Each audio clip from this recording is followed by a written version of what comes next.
Overrated or overstimulated, too much Kardashian drama has made fans turn against them. The reality royalty fam is over and cancelled. Kim Kardashian is now contemplating a court request to strip ex-husband Kanye West of custody of their kids after new drama has unfolded, and fans are over it all. Kim is reportedly considering changing her custody agreement with West after he released a song featuring their eldest child, daughter Northwest, without her approval. Physical custody is reportedly not an issue, as the rapper rarely sees his kids, and Kardashian still wants them to have, a good relationship with their father. However, it's a different story when it comes to decision making for their kids. The former couple's divorce agreement reportedly states that they must attend a private hearing with a judge in the event there's a conflict regarding their children. However, after this weekend's debacle, it has become very clear that the rapper refuses to abide by the rules of their agreement. Kardashian requested an emergency hearing with their lawyers, a mediator, and a judge after learning West was planning to drop a song featuring their eldest daughter North and disgraced rapper Sean Diddy Combs. Now, although Kanye skipped the meeting, he reportedly agreed not to release the track titled Lonely Roads Still Go to Sunshine. However, he went back on his word and dropped the song on X one day later, declaring that,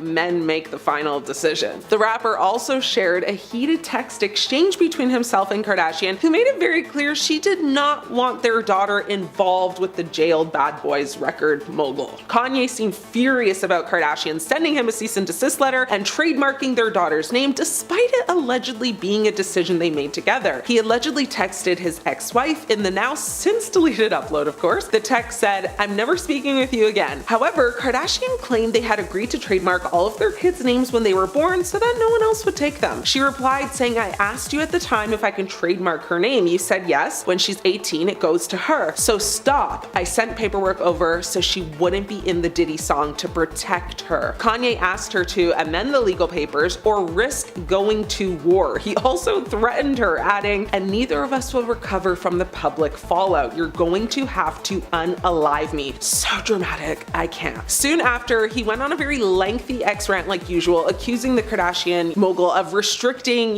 his parenting abilities and comparing their current custody agreement to visitations in jail. Messy, problematic, and chaotic. Fans are done with this drama. It's above them now. The Kardashian family launched a debit card with ridiculously high fees. Back in 2010, the Kardashians launched the Kardashian card, a very short-lived prepaid debit card so that fans could live, a life of luxury similar to the family. It was issued by the University National Bank, which actually later changed their name to Sunrise Bank, and they are known to issue prepaid cards with insane fees though. So yearly fees, monthly fees, card purchase fees, card replacement fees, ATM withdrawal fees, even a fee to just check your balance at an ATM. Who would want this? Nobody. Unfortunately, fortunately, because the card ended up having these insane fees, including a $100 per year membership fee, and for very obvious other reasons, the card did not do well, clearly. You don't say. Now, Forbes actually described it as one of the worst financial products ever introduced ever. The family seemed to have missed the memo that not everyone could afford those kinds of fees for a debit card, and the Connecticut Attorney General even accused the family of unfairly targeting financially unsophisticated young adults. It took less than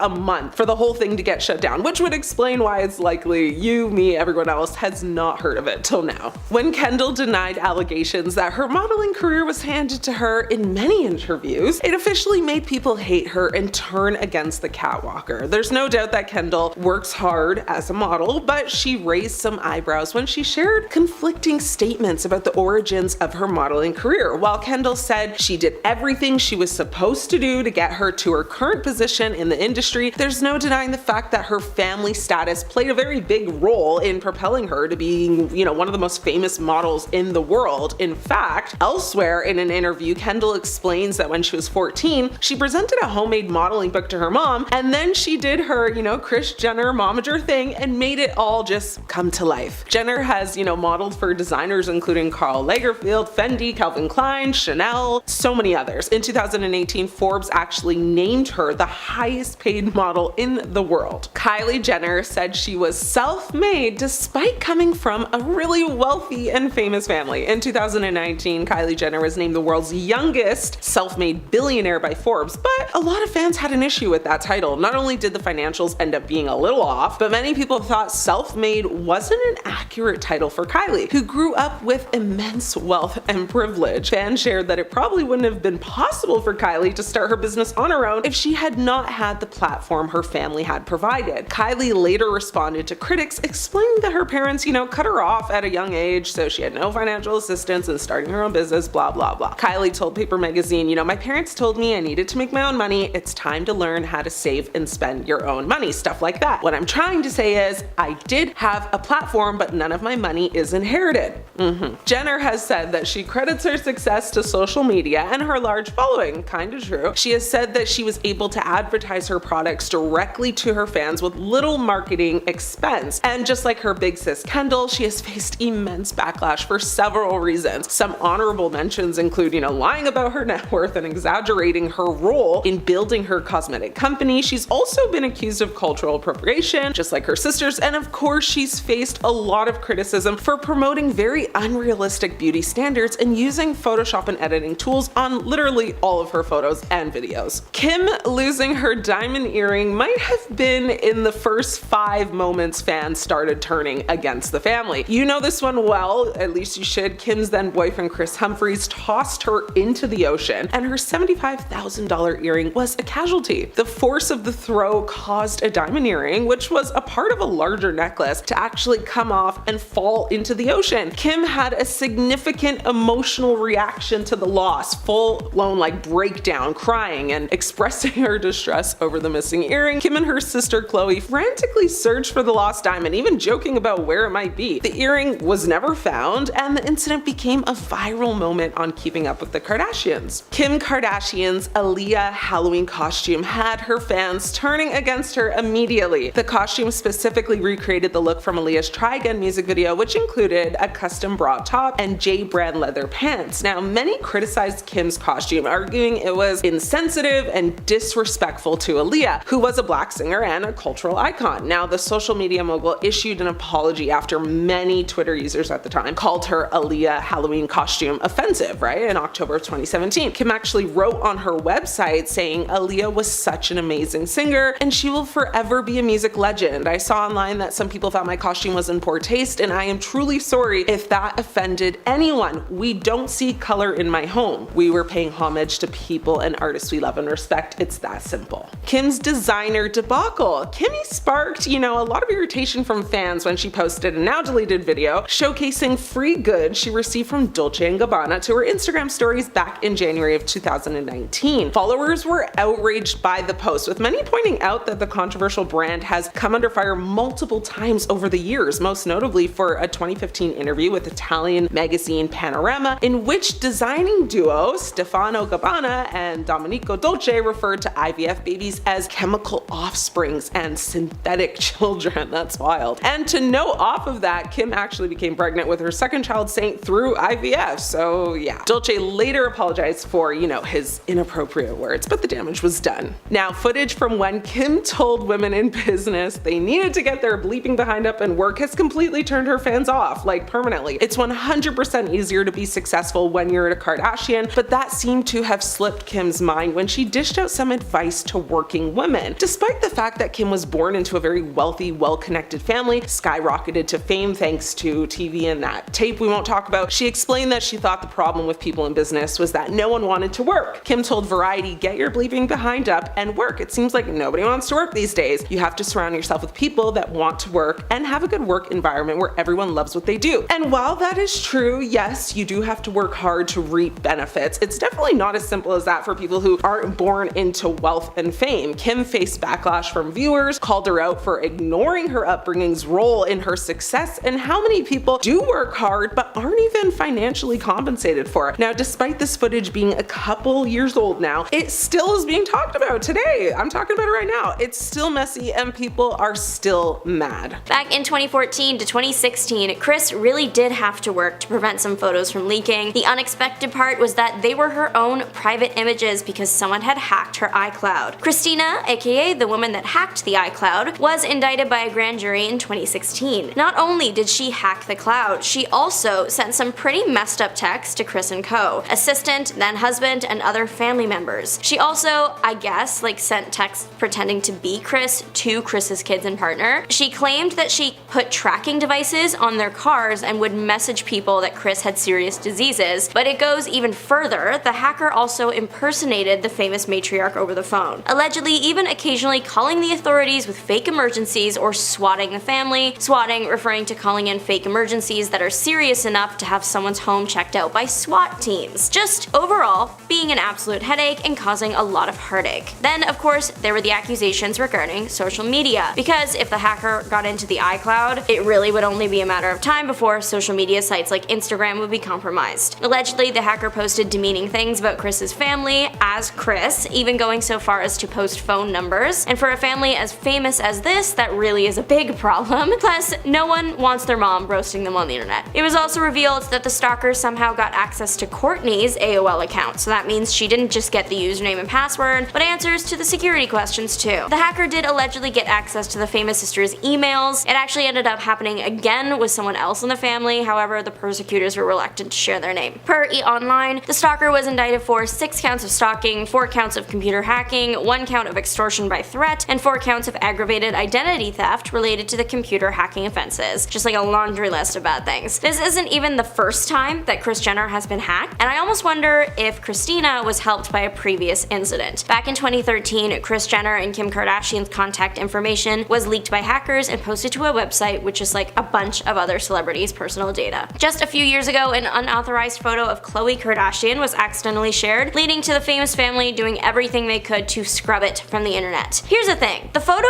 isn't scandalous, it isn't unflattering, in my opinion. She isn't doing anything offensive. It is literally just a photo of Khloe in a bikini by the pool. She's holding her phone in one hand and smiling for the camera, and that is literally it. That's the whole photo. However, there isn't any filter on the photo. Many photos posted by the sisters and, well, a lot of big celebrities, they use filters to smooth out the skin, smooth out the makeup, shape the body, whatever, right? People are used to seeing an airbrushed look to the family that getting an unfiltered iPhone photo shot was definitely a moment. However, they do occasionally post unfiltered photos, so why was this one a big deal? Well, they said the internet couldn't have it and started contacting people to take it down or risk legal action. So pretty soon, people started sharing it simply because they were told no. Then it became people wanting to see the photo that people were risking legal action from one of Hollywood's richest families for. Then people just being confused why she would want the picture to disappear considering she looks good. Eventually, fans got answers. The reason it had to go was simply because it was unauthorized. One of the many Kardashian or Jenner assistants posted the photo without, I guess, checking the right avenues. The official statement from Chief KKW Marketing Officer Tracy Romulus was, the color-edited photo was taken of Khloe during a private family gathering and posted to social media without permission by mistake by an assistant. Khloe looks beautiful, but it is within the right of the copyright owner to not want an image not intended to be published taken down. For a family of women that have had their every move picked apart, it's understandable that they would want to control exactly what gets out there about them. Of course, the picture is still out on the internet. Khloe ended up posting some photos herself shortly after this went viral. Right now, having a photo with Diddy is like a guilty verdict to the internet, and Kris Jenner doesn't just have one, she's got a whole collection, plus past interviews with him, even one where he admitted that he once had a crush on her. Yeah, so the Kardashian Jenners, it's no secret that to help maintain their status, they interact with other people at the same level of fame, and like it or not, Diddy was one of those people. He was at the top of the food chain when it came to hosting parties and having famous friends. Kris Jenner posted many selfies with the man over the years. It appears that she was quite close with him, and one can assume that she and her daughters received many invites to his parties. I mean, we know that they did because they have been photographed and videotaped at them many times. This has led to people wondering what the famous family knew and if they kept anything quiet.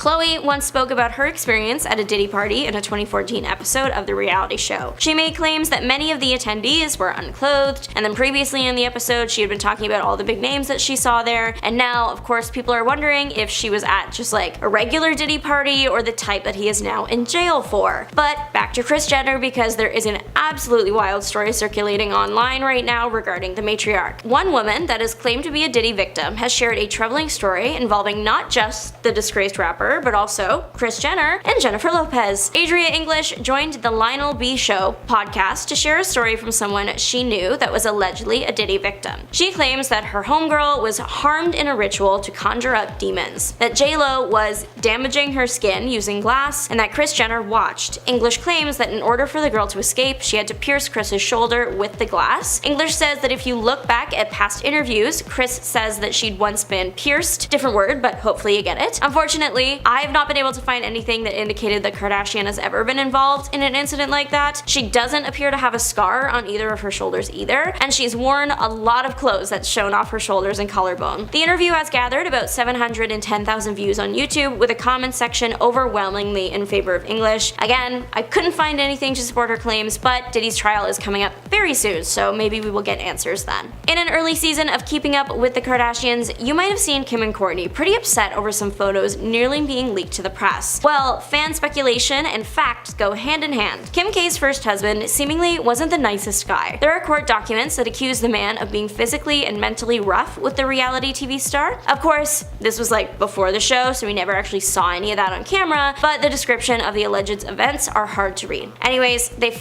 speculate that this ex-husband was threatening to release some photos of Kourtney, or like Kim and Kourtney, that had them in compromising positions on their own, and some people even claim with each other, which is a whole other can of worms, and is generally proven to be false or a salacious rumor. The photos that have been like confirmed to nearly have been leaked by the ex, they only show Kourtney. However, she isn't in a great position, and to make matters worse, the family claims that she wasn't 18 yet, so yeah, no wonder they didn't want this hitting the press. People speculate that Kim was involved in the photos young too, because she was very upset about the thought of them getting released. However, considering what we know about her first husband, the reaction does make sense. And then finally, Caitlyn Jenner did cause an accident that led to a fatality. Despite having such a serious outcome, people don't really talk about this a lot. It did happen while Caitlyn was like coming out, so people were focused on something very different. However, fans online speculate that the family has done things to minimize the media coverage of the incident. In the end, it's not difficult information to find if you're looking for it, and once you go searching, you will see that. Though Jenner didn't go to jail for the incident, she did have to pay about $800,000 to settle one of the lawsuits. It was found that Jenner was going under the speed limit and did hit the brakes, but it wasn't enough to stop the incident from happening. Honestly, it is a miracle that things didn't go worse. Jenner caused a 4-car pileup, one of which had a whole family inside, including young ones. While it is heartbreaking that not everyone made it out, the medical team was able to save most of that family with minimal injuries. Starting off, we have to talk about her infamous tape with her then boyfriend Ray J.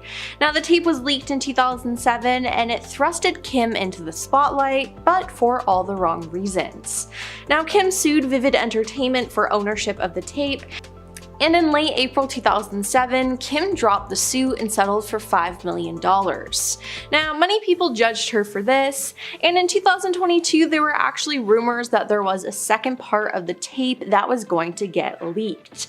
Now, it was said this leak was done by Ray J, but years later he's spoken out and claimed that the famous family story was a lie. He said, "I sat in the shadows for over 14 years, allowing the Kardashians to use my name, to abuse my name, make billions of dollars over a decade and a half, talking about a topic I've never really spoken about. I've never leaked anything. I've never leaked a tape in my life."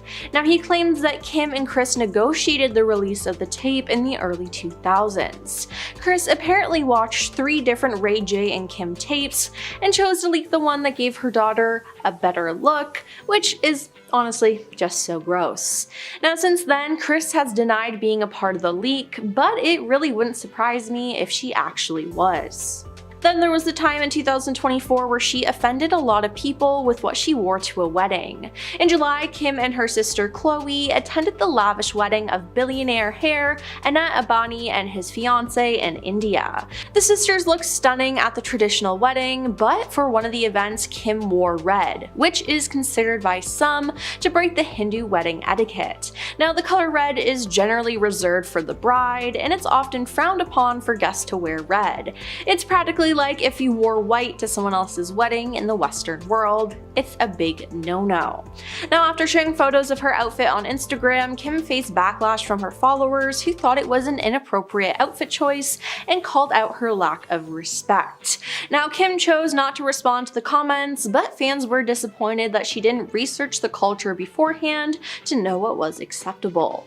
Controversy also arose when it was announced that Kim would appear on Variety's Actors on Actors. Now, Kim starred in one season of American Horror Story, which some fans didn't even like to begin with. Now, there was outrage, but Kim still did the interview, and she was partnered with Chloe Sevigny, who, like Kim, had also worked with Ryan Murphy. Although Chloe allegedly wasn't initially supposed to be Kim's interview partner, the interview itself went well. But viewers online were offended that Kim was being called an actor though. Kim Kardashian's work on one season of American Horror Story does not put her on par with anyone on this list. She's nowhere near their level of talent and many accomplishments, one person said. Kim Kardashian, can we be serious please? While another chimed in, Kim Kardashian is not an actor. Now, a few fans even accused the star of paying her way onto the series. Real actors exist, why did Kim K pay to be there? Then there's everything with Taylor Swift. Now, she and Kim have a bad relationship because of Kanye West. Now, we all know that Taylor Swift and Kanye West have a history, and when Kanye released his song Famous, in which he calls out Taylor Swift by name, I feel like me and Taylor might still have sex, why I made that be famous. Taylor Swift's reps shared a statement saying that Taylor was never made aware of the actual lyric "I made that be famous" in the song. Now later, Kim graced the cover of GQ and paired it with an in-depth interview where she discussed how Taylor had approved the lyric per a recorded phone conversation between the two singers. Kim then posted a video of Taylor and Kanye on the phone discussing the songs, which proved that Taylor was lying. Now the whole internet turned against Taylor, with Kim leading the hate train.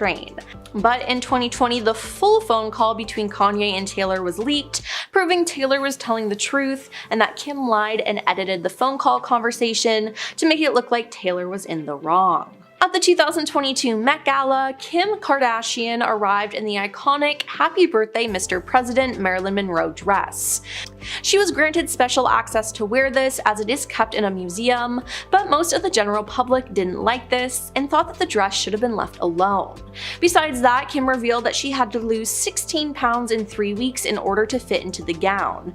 You see, the dress couldn't be altered to fit her, so she had to alter herself to fit into the dress. There was drama about how she lost her weight and whether it was healthy or not, but that got covered up though with another scandal, as it was claimed that Kim actually damaged and ripped the real Marilyn Monroe dress. Now, she denied it, but a Monroe collector is claiming that the dress has sustained permanent damage as a result. After Kim returned the dress, Scott Fortner shared photos of the dress taken that appear to show stretched and buckling fabric, along with missing crystals or ones left hanging by a thread, as it appears that Kim has damaged the dress, which is something that people were worried about, and it actually happened. Now, Kim had another scandal at the Met Gala too, where she wore a dress with a corset so tight her waist was pretty much invisible. I mean, it was so tight people were worried for the star, wondering how she could even breathe. People online were also angry though, because she was promoting yet again another unhealthy beauty standard. People were shocked by this and angered with the star. I'm not saying the media is to blame for young women's eating disorders, but Kim Kardashian crushing her organs to be thin on a red carpet sure doesn't effing help. Now, some celebrities also spoke out about this, like Jamila Jamil. She said, "The media has created a cycle of obsessing over Kim's body and teaching the public that this is the image to warrant attention and praise, and then they blame her for her impact on our beauty standards. She has no impact without attention. Who gives celebrities attention? The media and us," she said. Now, regardless, the look was was crazy, and Kim shouldn't be hurting herself like that, just all in the name for fashion. Now, Kim hasn't had the best luck when it comes to love, because she once had a marriage that lasted for only 72 days. Yeah, she was married to Kris Humphries, and they made a lot of money with their photos and filming the whole experience on Keeping Up with the Kardashians. Now, when Kim ended things though, Kris was blindsided by this, as he felt that they were truly in love, and he cited fraud as a reason for wanting an annulment. Now, following their split, Kris's lawyer told the Los Angeles fraud court that Kim had no intentions of proceeding with this marriage, and if you look at the evidence, it seems to be true. Now, I honestly kind of feel bad for Kris and him going through all of that. Then there was the time Kim bought one of Princess Diana's necklaces at an auction. Kim snagged the diamond-encrusted amethyst Atala cross pendant famously worn by Princess Diana for $197,453 in 2023. Now, in November, Kim attended the 2024 LACMA Art Plus Film Gala, where she wore a dramatic white dress with a plunging neckline. Now, people called out Kim for wearing the necklace though, writing that it was weird that she would continue to wear pieces once owned by deceased celebrities, and they felt that she was trying to upstage Diana. Now, others called the move disrespectful. Some felt her wearing it with that dress was offensive to the religious symbol. Why are we still giving this woman precious heirlooms like Diana's necklace after she broke Marilyn's dress? Wrote one commenter on Instagram. And I mean, Kim has the money to do these things, but should she be allowed to do it? I don't think so. Now, Kim was also called out for doing blackface while promoting her beauty products. Now, afterwards, she told the New York Times, "I would obviously never want to offend anyone. I used an amazing photographer and a team of people. I was really tan when we shot the images, and it might be that the contrast was off. But I showed the image to many people, to many in the business. No one brought that to our attention, no one mentioned it." The Jenners grew up on screen for all of us to see, and while there was drama on screen, apparently there was some behind the scenes as well. When the show first started in 2007, it said that the Kardashians, especially Kendall and Kylie, were very nice to the crew for the show. But as the years went on and they got more famous, they turned into monsters who had no respect for those who worked on the show. According to The Sun, the Kardashians repeatedly berated crew members and made unreasonable demands on anyone in their path. Additionally, the girls often try to direct what happens or demand multiple reshoots of simple moments on the show to place themselves in the best light they can at the expense of the rest of the family and crew, a source said. Now, this isn't a good look for them at all, and they should honestly be ashamed. Now, Kim Kardashian's marriage to Kris Humphries was something, let me tell you. Now, they dated for 6 months before they got married, and this might be due to all the money that they were making or were going to make. Kim was paid $1.5 million by People magazine for their wedding photos alone.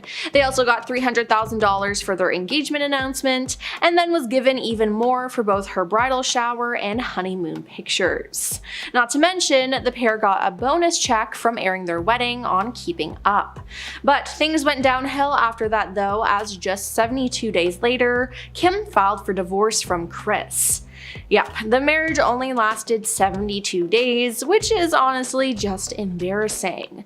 Now, Kris was blindsided by this as he felt that they were truly in love, but he cited fraud as a reason for wanting an annulment. Now, Kim's paperwork stated irreconcilable differences for hers.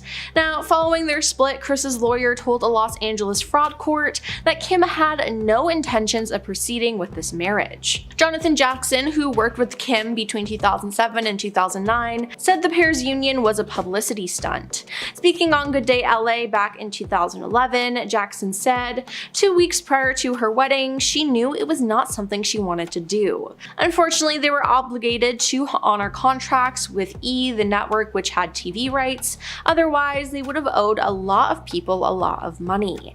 Now, this is so unfortunate, especially for Kris, as he was practically used. And then there's everything that happened with Lamar Odom and Khloe. Throughout 2013, countless stories circulated about Lamar cheating on his wife Khloe. Later on, Lamar admitted to struggling with addiction and infidelity from early on in his marriage to Khloe. There were too many strippers to count, he said in his memoir. Now, Khloe actually grew suspicious and hired a private investigator to track her husband.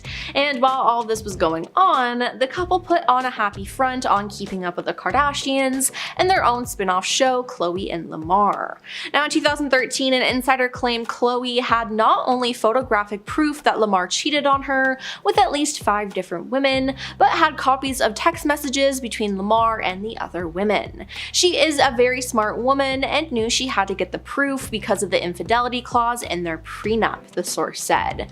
Though Khloe would later talk about Lamar's cheating on Keeping Up, she didn't do so until his cheating was widely publicized. And all of Lamar's issues were publicized by the Kardashians themselves. You see, not everyone in the family knew about the substance misuse and the cheating, but someone in the family was tired of it. It said that it wasn't until Rob Kardashian learned of Lamar's dark secrets that he helped push Lamar out. While it hasn't been validated, Lamar still claims to this day that it was the Kardashians who revealed his dark secrets to the press, which then drove a wedge between him and Khloe. Now, Lamar even said that Kris Jenner orchestrated an incident after their divorce to get more press surrounding their broken relationship. But of course, no one in this family would admit to all of that though. And then there's the fact that pretty much all the Kar Jenners have gotten some sort of plastic surgery and have never admitted to it. In addition to that, some of them have even had their plastic surgery removed or reversed and lie and say they've been working out or have just been eating healthy. But I mean, we all know the truth. Now, a lot of people have pointed out that Kim has had liposuction and fat implants, but she has denied it. And then, after her daughter North was born, it was even more apparent that she got more work done, but once again, she denied it, but we seem to know the truth. There have been rumors since the beginning of time that Khloe Kardashian is not actually a Kardashian at all, and now we may have some proof. Numerous sources have reported that Kris Jenner told Robert Kardashian repeatedly that Khloe was not his daughter. According to RadarOnline.com, they also claim Kris paid her hairdresser, Alex Rowland, $30 million in a non-disclosure agreement to keep quiet about the situation, as some people claim that he's actually her father. Now, this makes sense because Kris Jenner is known for being a serial cheater, so it very well could be a possibility. Now, Kim Kardashian was investigated by the FBI after getting $250,000 in a trash bag. Yep, you heard that right. Now, according to a March 2023 Bloomberg Businessweek report, Kim was questioned by the feds as a part of an investigation and a mogul at the center of an embezzlement scandal. Now, in 2019, Kim told the FBI that she once played baccarat in a Las Vegas casino with Lowe and others when she ended up winning big. Now, Lowe allegedly told Kim to keep the chips she won, which were worth $350,000.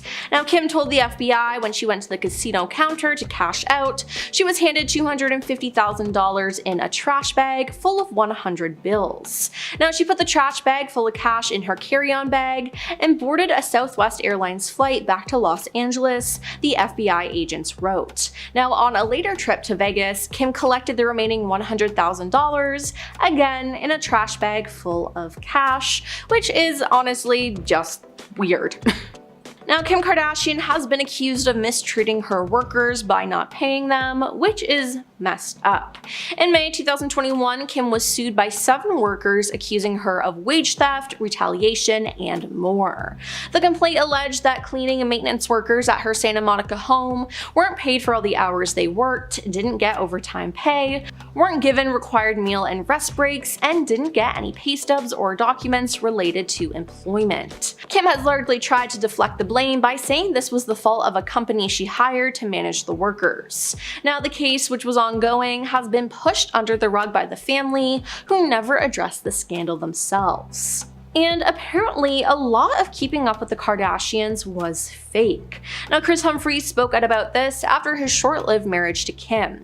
He told a source, "Kris says that Kim's reality shows are a total sham. He doesn't think there's anything real about the shows at all." Now, the source also references one of the most quoted scenes of the show, in which Kim loses an earring after being thrown into the ocean by Kris during a family trip. Kim was crying hysterically, but then miraculously, one of the younger sisters found the earring in the ocean, where the group had been swimming. But they said that Kim didn't actually lose her earring, that the move was a publicity stunt to get views, the source said. Which, yeah, I do honestly believe this point. And finally, we have to address Kim's adult film that was released with her ex Ray J. Now in 2007, the tape was leaked online, and it's how Kim rose to fame. The talk of the tape was a prominent topic on the first season of Keeping Up with the Kardashians, and it made Ray J a villain. But Ray J has since come out and said that he had nothing to do with the tape being released, and that it was all up to Kim and her mother Kris. He said, "I sat in the shadow for over 14 years, allowing the Kardashians to use my name, to abuse my name, making billions of dollars over a decade and a half, talking about a topic I've never really spoken about. I've never leaked anything, I've never leaked a tape in my life." Now, Ray J claims that Kim and Kris negotiated the release of the tape in the early 2000s. Kris apparently watched 3 different Ray J and Kim tapes and chose to leak the one that gave her daughter a better look, which honestly is just gross. Now, Ray J also claimed that Kim has the videotapes in a box under her bed and that he's never been in possession of the tapes. Now, Kris Jenner has denied playing a role in the whole scandal, but Ray J says she's lying and that it was all her plan. Kris Jenner and Robert Kardashian, they essentially had the perfect life. Kris and Robert had 4 children together, they lived in a beautiful home in Beverly Hills, and Robert had a great job as a wealthy entrepreneur and lawyer. But Kris admitted that she felt that something was missing when she was introduced to professional soccer player Todd Waterman, who was 10 years younger than her. She became involved in an affair. Kris said, "When you're very young, you do a lot of stupid things. It's probably the biggest regret of my life that I ended up having an affair. I was probably just really naive and stupid and restless and didn't realize that marriage has its ups and downs. Sometimes people think the grass is always greener, and that was like what I think I went through at some point." The bombshell revelation first came out in her memoir called Kris Jenner and All Things Kardashian. Khloe later revealed that the affair destroyed her dad and it had a terrible effect on the family. For Khloe Kardashian and Lamar Odom, it was pretty much love at first sight. The pair tied the knot in September of 2009 after just a month of dating. But Khloe's only marriage unfortunately ended in disaster. Relatively soon into the marriage, it was revealed that not only did Lamar have a serious substance misuse problem, but he also admitted to being with countless other women during the relationship. The couple divorced shortly after he was found unconscious in a brothel. According to Lamar, dating a Kardashian is hard, so hard that it made him cheat on his ex-wife multiple times during their marriage. He said, "When I became Khloe Kardashian's man on TV, it made me look more enticing." As a result, he claimed, thoughts came out of the woodwork. "If there is one thing I regret when I was married, it was having multiple affairs with different women. That wasn't the stand-up thing to do. I wish I could have kept my D in my pants." Next up, Kourtney Kardashian and Scott Disick. In 2015, Scott was spotted getting handsy with stylist Chloe Bartoli while in Monte Carlo. It wasn't long after that Kourtney announced she was splitting from the father of her 3 kids. Following the affair, Scott came clean to the family, saying, "I've apologized to Kourtney 100 times, but I've never apologized to all of you for letting all of you down and embarrassing you guys." So it was obvious that he had trouble remaining committed to Kourtney. The two broke up briefly after this incident and then got back together, but continued to have a rocky relationship. First, her sister, Kim, caught a girl hiding in Scott's bathroom in Dubai, and finally, the eldest Kardashian invited Scott on a family vacation to Costa Rica. He ended up sneaking a girl into his hotel room while he was trying to reunite with his ex. This final incident is what prompted Kardashian to tell Scott they were never ever getting back together. The reality star came under fire for promoting Flat Tummy Co.'s appetite suppressant lollipops to her millions of Instagram followers. She posted a picture of herself with the diet ad candy and wrote, "They're literally literally unreal. While Kim has posted sponsored ads for weight loss products before, things like meal replacement shakes, the whole appetite suppressant thing falls into a different, far more contentious category. The lollipops contain an extract from natural plants that is said to control cravings, food intake, and weight. But while the active ingredient is technically safe, many nutrition experts agree that appetite suppressants are a short-term, ultimately ineffective diet strategy that can promote harmful eating habits and aggravate already existing disorders. The fact that the company's product comes in lollipop form seems geared towards a younger consumer, which just makes it all the more troubling. Manhattan-based nutritionist Maria Marlowe criticized the move and said Kim is an incredible marketeer and brander, and many young women look up to her. But this is sending the wrong messages that being hungry is bad, that our bodies need to be controlled, and that the route to our ideal body comes in candy form. Not only that, but relying on a suppressant is a distraction from focusing on a healthy diet and exercise. It's not a great option in the long term. Although Kim is used to making questionable fashion choices, many felt that she sank to a new low when she decided to wear the famous Marilyn dress. This historical item was actually worn by Marilyn Monroe herself while she was singing Happy Birthday to President Kennedy in 1962. It was lent out to her by Ripley's Museum. Scott Fortner, a collector, shared photos of the dress in a blog post after Kim had returned it, which appeared to show stretched fabric and missing crystals on the back. Not only that, but while being interviewed on the red carpet, she said that when she first tried the dress on, it didn't fit her. So to ensure that the delicate fabric wouldn't tear, she dropped 16 pounds ahead of the event in order to squeeze into it. She then changed into a replica dress once she got to the entrance of the party because she couldn't walk up the museum steps of the Met Gala without ripping the original. But the fact she was even allowed to wear it was enough to anger fans everywhere. It was bought by Ripley's Believe It or Not Museum in a 2016 auction for $4.8 million and is usually kept in a darkened, temperature-controlled vault at 40 to 50% humidity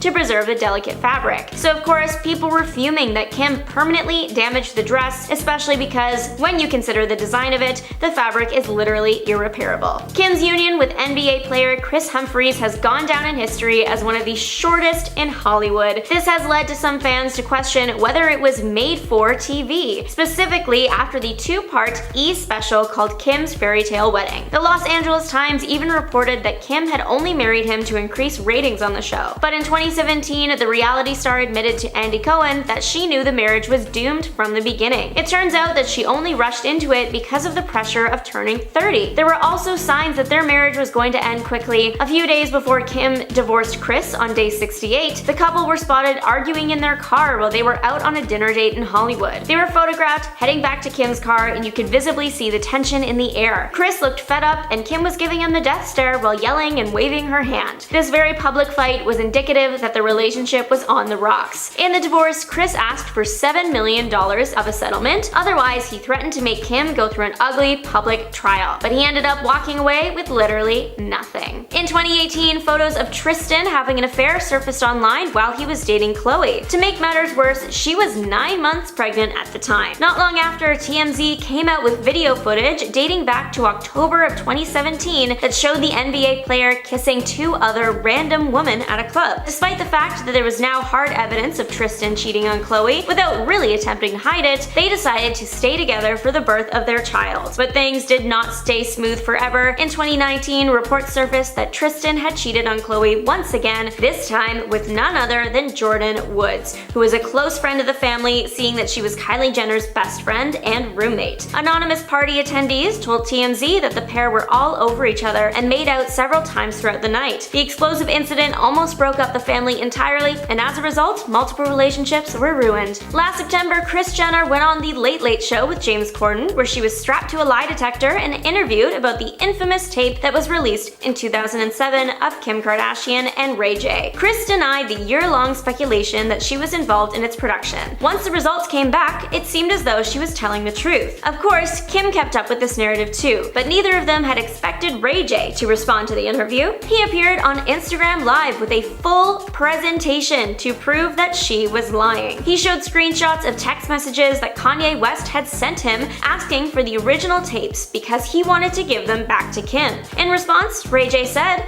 "I got 2 kids and a tech company. Why would I involve myself in this? I'm so past this, bro. I'm assuming you know the full story from 05, right? How it happened, who brokered the deal, who put it all together, etc." This is when Ray J made the most shocking revelation ever. He said, "Kris Jenner is the one who made us shoot the second tape in Santa Barbara." He then claimed that Kris orchestrated the filming of the last tape and even watched them to decide which was best. Kim K came under fire when she bought the iconic cross necklace that was worn by Princess Diana for $197,000. 4 people competed in a bidding war, but Kim ended up winning the auction after 5 minutes. The amethyst cross is a 1920s pendant by a luxury jewelry designer, which Diana wore on many occasions. The cross-shaped pendant features large amethyst stones framed by a 5.2 carat diamond. After news of the purchase came out, Kim started trending on Twitter as everyone was jumping to create their own Kim Kardashian has purchased meme as a way to make fun of the historical artifacts she had bought. They have quoted Kim as saying, "I just did what needed to be done." Kim and Scott Disick are being sued for $40 million after they were accused of hatching a contest scam and fooling innocent people. The lawsuit alleges that the two created a fake lottery in 2020 and announced that the winner will get $100,000 and 2 first-class tickets to LA, as well as a 3-night stay in Beverly Hills, and they could shop like Kim. But turned out this was all fake. The filing claims it says that Kim and Scott worked with an Australian company, Curated, to sell the personal information of the players to advertisers. Apparently, the winners of the contest were announced, but their Instagram handles were quickly made private, which raised a few red flags. The people that did enter the contest and lost were then invaded by hundreds of advertisers, soliciting them with potentially offensive and unwanted content. However, the Australian company has said that the contest is legitimate and there is legal paperwork to back it. Both Kim and Scott have yet to comment on the lawsuit. There's one image in the news where like everybody's holding a fun bottle of something, and a lot of folks look like they're having a good time, and people want to know just how good of a time was it. Was Leonardo DiCaprio having a good time? Was Mariah Carey having a good time? They were both wearing white. Another image that stands out, Puff Daddy screaming at a party, and who does he have in his arms? Paris Hilton and Kim Kardashian. Now sure, this was during the era where Kim was Paris's second in command, her assistant if you will, but we gotta get back to the Kardashians because they know more than they're telling. So there's one video showing Khloe Kardashian bragging about partying with Puff Daddy. This isn't an old episode of Keeping Up with the Kardashians. I know, it's like 10 years old, but it's relevant, okay? So Khloe and Kourtney are hanging out. They're discussing this wild party with a lot of friends. Bieber was there, French Montana was there, and Puff Daddy. So later on in the episode, everybody's out bowling, and Girly Pop is like, well, I haven't been to bed yet. I got on a plane at like 5:30 a.m. And like she said the quote that we all know about what people were or weren't wearing at the party. And it's like, hey girl, want to elaborate why you got on a plane at 5:30 a.m.? Because we all know when the bad part of the party happened, and it was after 5 a.m. She said, well, I know you're known for the parties. When you think of a party or a good time, you think of Puff. And we've been known to party with you a few times. And then Kourtney was like, oh yeah, like you were just at Puffy's party. And she's like, oh my gosh, I forgot about that. That was an epic night too. Like that night was fun because all the girls ditched me. So it was like me and the boys. It was me, Kanye, and we were just like hanging out and it was fun. I loved it. And then once again, Khloe turns to Puffy and is like, I don't know how you have all the energy, but that's who you are. And that's why people are so drawn to you because you're so eclectic. No matter what, no matter how much you work, you don't sleep, you don't do anything, but that's just you. And if you thought that's where the friendship ends, flash forward, I think 3 years later, 2019, Khloe is posting pictures of her family and Puff Daddy. December 16th, 2019. Everybody's hanging out. It's like, oh my gosh, yeah, like happy 50th birthday. So here's the thing. Normally when Khloe posts photos of her family on Insta, the comment section is usually flooded with well wishes. But fast forward to this year, September 24th, 2024, now that everything's coming to light, yeah, there's some suspicion and anger in the comments. Folks want to know, like, hey, Kardashian family, you've been hanging out with Puff Daddy for years at this point. We just went through the timeline. And like, what's going on? So even though this was a completely unrelated post, like Khloe's dropping off her family at school, and yes, there are a couple of nice little things, like there's a pop singer who was like, oh my gosh, best mama. Everybody else wants to know other stuff. They said, and I quote, so are we just glossing over the fact that she and the other Kardashians knew what went on at Puffy parties? The circus is trying to deflect from them parties they went to, and that one was in all caps, but like, I'm not yelling at you, you don't need that. So let's go through the family tree. Apparently Kim has unfollowed Puffy on Insta, but has not spoken publicly over the speculation. But going back to Khloe, Once again, she's always said nothing like a Puffy party, and she hasn't said anything else. Now sure, nobody in the family has been linked to any of the allegations that Puffy is facing, but they have not spoken out following his arrest. They've been fawning over him for how many years now publicly? And like if we're going up to, let's see, the matriarch of the family, Kris Jenner, her partner Corey Gamble had ties to the rapper as well. So there's a theory. A theory is the family is dreading the prospect of testifying at the upcoming trial. Now this is according to some insiders who claim that the family is in panic mode because all these years they've been bragging about partying with Puffy, and of course everybody's wondering, were you involved in the freak-offs? And if you don't know what the freak-offs are, how can I word this without getting in trouble with the internet? Carefully organized events that involved very naughty activities, not always consensually, with a lot of people. Please get my hint. So according to sources, the Kardashians are all insisting they weren't involved in the twisted, awful things that went up after hours at these parties. Even though we know Khloe was at these parties until 5:30 a.m., which is when the twisted things would have been happening. Now, of course, we do have to mention Puffy had plenty of glamorous parties over the years that weren't these crazy things. But, and this is a quote here, at least not until the early morning hours. Well, I don't know, folks. Didn't I just say that Khloe Kardashian was at these parties until the early morning hours? So if you're wondering how Corey ties into all of it, he made a post in 2020 saying like, oh, I will always thank Puffy and Puffy's partner for all they did in my life. So a lot of folks think Corey must have had some knowledge of what was going on, which he totally denies. So obviously, going back to Kris, Momager Supreme PR expert, she's a little embarrassed. She's scrambling to distance the entire family from this and distract everybody. But obviously, it's kind of impossible. So let's talk more about these parties for a moment, folks. Let's go back, way back. 1999, where Puffy was talking about his white parties, and it's very interesting what he said about them.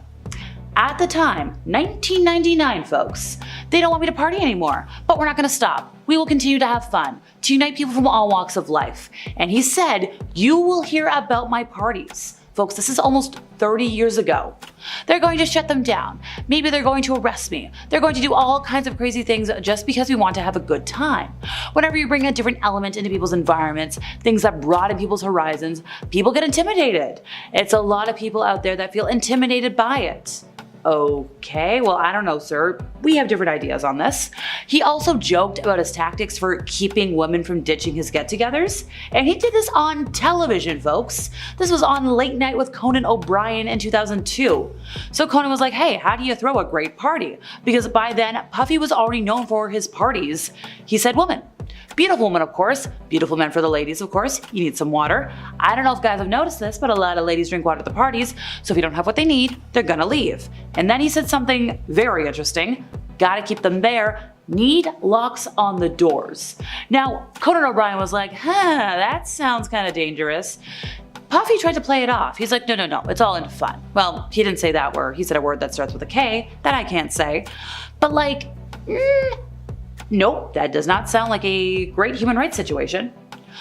So sure, as all this continues to hit the light and it's all technically allegation and whodunits and maybes and allegedlys, it's probably gonna be a while before we get anything concrete, because if you went to a Puffy party or hung out with him, you had to sign an NDA. So apparently it's a pretty standard one, like you can't share information related to the disgraced music mogul himself, partners, family members, friends, business associates. You also couldn't photograph, film, or record anything without written consent. And even though that is pretty boilerplate, obviously we all wish we had footage right about now. You also, if you took anything, you can't share anything on social media without any explicit consent from the bad boy founder. Also, you can't give an interview, you can't write a book, you can't discuss anything. So obviously that's probably why we're not hearing about anything, but like, we would still like to know. The non-disclosure seems to cover anything that could get the rapper into trouble, and it does expire at one point. It's valid for, let's see, Puffy's life plus 20 years or 70 years, whichever is longer. Yes, it's boilerplate, but still, come on folks. You can break it, it'll make everybody's lives easier. Kim Kardashian is feuding with one of her sisters again. She's been called out by Khloe with her shady Instagram posts as the pair have been fighting on the new episode of the Kardashians. Now, in the most recent episode of the Kardashians, the sisters clashed over Khloe's parenting, with Kim suggesting that Khloe's 2 kids rule her life. Now, this came about after Khloe turned down a trip to Paris for Fashion Week because she wanted to be home with her kids. Now, last week's episode also documented their family vacation to Aspen, which took place in January. On the trip, Kim called out Khloe for FaceTiming her daughter during their group dinner. Now, Kim again was annoyed with this. Kim said in a confessional, "Here we go again. She just is so stuck on what's going on at home that she can't have a good time," before later describing Khloe constantly FaceTiming her kids as annoying. Several viewers of the reality show have since called Kim out for shaming Khloe, and fans have actually done the math and figured out that Khloe was seemingly shading Kim on Instagram around the very same time that they were quietly clashing. Now, back in January and February, around the same time as the Aspen trip, Khloe shared multiple quotes that are seemingly aimed at Kim. 20 years from now, the only people who'll remember if you worked late are your kids, one quote read. "Raise your children to be impressed by kindness, loyalty, and humility, not just wealth, possessions, and power," read another. Then in 2007, Kim and her then boyfriend, Ray J's tape was leaked online, and it's how Kim rose to fame. Now, Kim sued Vivid Entertainment for ownership of the tape. In late April 2007, Kim dropped the suit and settled for $5 million. Now, the blame was put on Ray J for releasing the video, but after all these years, Ray J maintains his innocence. He said, "I've sat in the shadows for over 14 years, allowing the Kardashians to use my name, to abuse my name, make billions of dollars over a decade and a half, talking about a topic I've never really spoken about. I've never leaked anything. I've never leaked a tape in my life." Now, he claims that Kim and Kris negotiated the release of the tape in the early 2000s. Now, Kris apparently watched 3 different Ray J and Kim and chose to leak the one that gave her daughter a better look. Now, if that's true, that is just gross. Now, Kris Jenner has denied playing a role in getting her daughter tape released and even took a lie detector test on the James Corden show, but Ray J is still adamant that they did help. Now, looking back, Ray J said he is embarrassed of the tape. Now, Kim's whole relationship with Kris Humphries was something else. They dated for 6 months before they got married. Now, Kris wasn't really into all the fame, but Kim wanted it all. Now, their relationship made them a lot of money. The reality star was paid $1.5 million by people for their wedding photos alone. They also got $30,000 for their engagement announcement and another massive chunk of cash from both her bridal shower and her honeymoon pictures. Not to mention the bonus check they got from airing their wedding on Keeping Up. Now, afterwards though, after 72 days, Kim filed for divorce. Now, Kris felt bamboozled and cited fraud as the reason for wanting an annulment. Kim's paperwork stated irreconcilable differences, and she later discussed the marriage on her show and revealed her mother encouraged her to run on her wedding day if she needed to.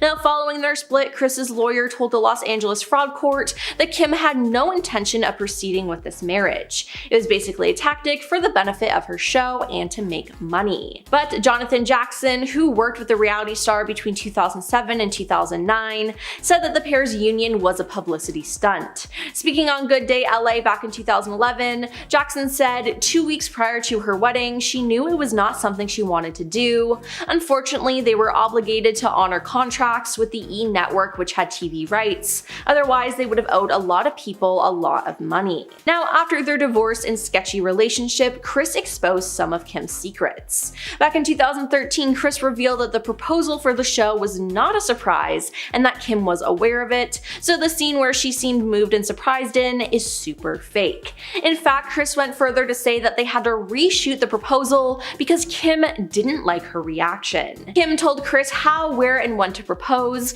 It was absolutely no surprise to her whatsoever, a source told Radar Online. First of all, Kris proposed in the middle of the day, and he had to do that because it would create better lighting to capture the moment. Now, Kim looked surprised but knew it was happening. She was in full hair and makeup, and she's always in on the show. But all of his ideas were shot down by production officials and Kim. Now, another person she got married to was Kanye West. They got married and had 4 children together, and they were happy until things started to go south in 2020. In July 2020, Kanye acknowledged the possibility of Kim ending their marriage, and later that month, he wrote on Twitter that he had been attempting to divorce Kim. Now, he also wrote that the Kardashian family was attempting to lock him up. In January 2021, CNN reported that the couple were discussing divorce, and a month later, Kim filed for divorce, agreeing to joint custody of their children and declining spousal support from each other. The divorce settlement was finalized in November 2022, and after they divorced, Kim dated Pete Davidson, which Kanye did not like, and he took a lot of digs at Pete and Kim. He posted online about it saying, "You are lying and are liars. Y'all basically kidnapped Chicago on her birthday so she couldn't remember her father not being there, so there. Also, I should see my children 100% of the time, but since there's a separation, it should have been 50% of the time. Y'all wouldn't have played with Donda like that in Jesus' name." Now, the Kardashians, for their part, have repeatedly denied Kanye's claims about Chicago's birthday, and after this rant, Khloe commented on Kanye's posts, begging him to please stop tearing Kimberly down, adding that she and her family have had enough of the false birthday narrative. Now, at the 2022 Met Gala, Kim arrived in the iconic Happy Birthday Mr. President Marilyn Monroe dress. Now, Kim said the idea of wearing the late actress's dress felt like the perfect representation of America. She was granted special access to wear it as it is kept in a museum, and people did not like this. They thought it was unfair and in poor taste to take the dress of an icon and have Kim wear it. Now, besides that, Kim revealed that she had to lose 16 pounds in 3 weeks in order to fit into the gown. She said, "It was such a challenge, it was like a role, I was determined to fit in it. I'd wear a sauna suit twice a day, run on the treadmill, completely cut out all sugar and all carbs, and just eat the cleanest veggies and protein. I didn't starve myself, but I was so strict." Following this, many slammed Kim for appearing to promote a toxic and dangerous mindset about body image and weight loss. She said, "To me, it was like, okay, Christian Bale can do it for a movie role and that is acceptable. It's all the same to me. I wasn't saying, hey everyone, why don't you go lose this weight in a short period of time." Now, her losing all that weight in a short period of time, though, really rubbed people the wrong way. And finally, we have Kim's short-lived feud with Chloe Grace Moretz. In July 2016, when Kim had her own celebrity feud going on with Taylor Swift, she posted her supposed proof on Snapchat of Taylor lying, and fans went crazy. This annoyed Chloe Grace Moretz, though, who tweeted, "Everyone in the industry needs to get their heads out of a hole and look around and realize what's actually happening in the real world. Stop wasting your voice on something so petulant and unimportant." Minutes later, jumping to her big sister's defense, Khloe Kardashian responded with a collage of pictures. Now, the first picture was of Chloe Grace at the beach, and the next photo was a photo of an unknown blonde-haired woman who she presumably thought was Chloe in the sea, suffering an embarrassing and revealing bikini mishap. Now, Khloe Kardashian captioned the image, "Is this the hole you're referring to?" at Chloe G. Moretz, and Chloe straight away tweeted back, "Fact check, first photo is me filming my movie Neighbors 2, the second photo is some girl who was wrongly photographed." But this feud didn't end there, though. In 2016, Kim turned heads for sharing a full frontal nude selfie with only black bars to protect her modesty on Twitter. She captioned the photo with, "When you're like, I have nothing to wear, LOL." Then, out of nowhere, Chloe responded to the picture by commenting, "I truly hope you realize how important setting goals are for young women, teaching them we have so much more to offer than just our bodies." Now, Kim didn't take this lying down and replied back, "Let's all welcome at Chloe G. Moretz to Twitter since no one knows who she is. Your nylon cover is cute, boo." Now, starting off, we have Dancing with the Stars. Yes, Kim was once a contestant on Dancing with the Stars, and it did not go well. In 2008, she appeared on the show and paired up with professional dancer Mark Ballas. They were eliminated during week 3, but not before Kim had tried her hand at twerking. Yep, you heard that right. Now, she later joked about her awful dancing skills during an episode of Keeping Up with the Kardashians. Now, in 2015, Mark opened up about the partnership in an interview with the Orlando Centennial. "She wasn't the best dancing partner. I love her. She's awesome. We we became good friends, he said. Dancing was not her thing, but she's a great girl. Next up is her get up and work comments. In March 2022, Kourtney, Kim, and Khloe Kardashian, alongside their mother Kris Jenner, did an interview for Variety. Now during the interview, Kim was asked to offer women in business advice, and she responded with, "Get your effing ass up and work. It seems like nobody wants to work these days." Now her sister Kourtney chimed in as well, saying that's so true. Now this outraged fans, noting that both sisters were born wealthy and were given a head start in life. Now Kim would soon regret saying this as for the backlash and for the memes. Variety then posted the clip to TikTok, gaining over 3.3 million views in 6 days. Now it was probably one of the most out of touch comments Kim's ever made, and it's just gross because her family agreed with her. Now we have the Marilyn Monroe dress. Kim wanted to stand out at the 2022 Met Gala, and what better way to do that than wear an iconic dress that was worn by Marilyn Monroe. Now although it was a moment in history, it caused a lot of problems. When Kim arrived on the carpet, she revealed that she had to lose 16 pounds in 3 weeks in order to fit into the gown. Now following this, many slammed Kim for appearing to promote a toxic and dangerous mindset about body image and weight loss. All of this though got covered up with another scandal, as it was claimed that Kim actually damaged and ripped the real Marilyn Monroe dress. Now she denied it, but a Monroe collector is claiming that the dress has sustained permanent damages as a result, and frustrations have been renewed. Scott Fortner, a collector who works to authenticate and verify Monroe memorabilia, shared photos of the dress taken that appear to show stretched and buckling fabric, along with missing crystals or ones left hanging by a thread. Then there's how the crew was treated. Now reports have surfaced that the Kardashians were very kind to the camera crew when Keeping Up with the Kardashians first started in 2007. However, as the show progressed and the family gained more fame, their kindness and respect for the crews they worked with dwindled, causing unpleasant and unfriendly moments behind the scenes. Now according to The Sun, the Kardashians repeatedly berated crew members and made unreasonable demands on anyone in their path. Additionally, the girls often try to direct what happens or demand multiple reshoots of simple moments on the show to place themselves in the best light they can at the expense of the rest of the family and crew. Not to mention, the Kardashian housekeepers claim the girls never cleaned up after themselves, yet expected their rooms and closets to always be camera ready. Now while there's no doubt that the Kardashian women are busy with their show, some have argued that they don't have the right to be so demanding of the housekeepers who help tend their homes. Now this even led to a lawsuit in 2021, as reported by NBC News, with 7 workers claiming that Kim failed to pay overtime, cover expenses, and provide legally mandated breaks, while expecting them to always be on call to pick up after her. Moving on to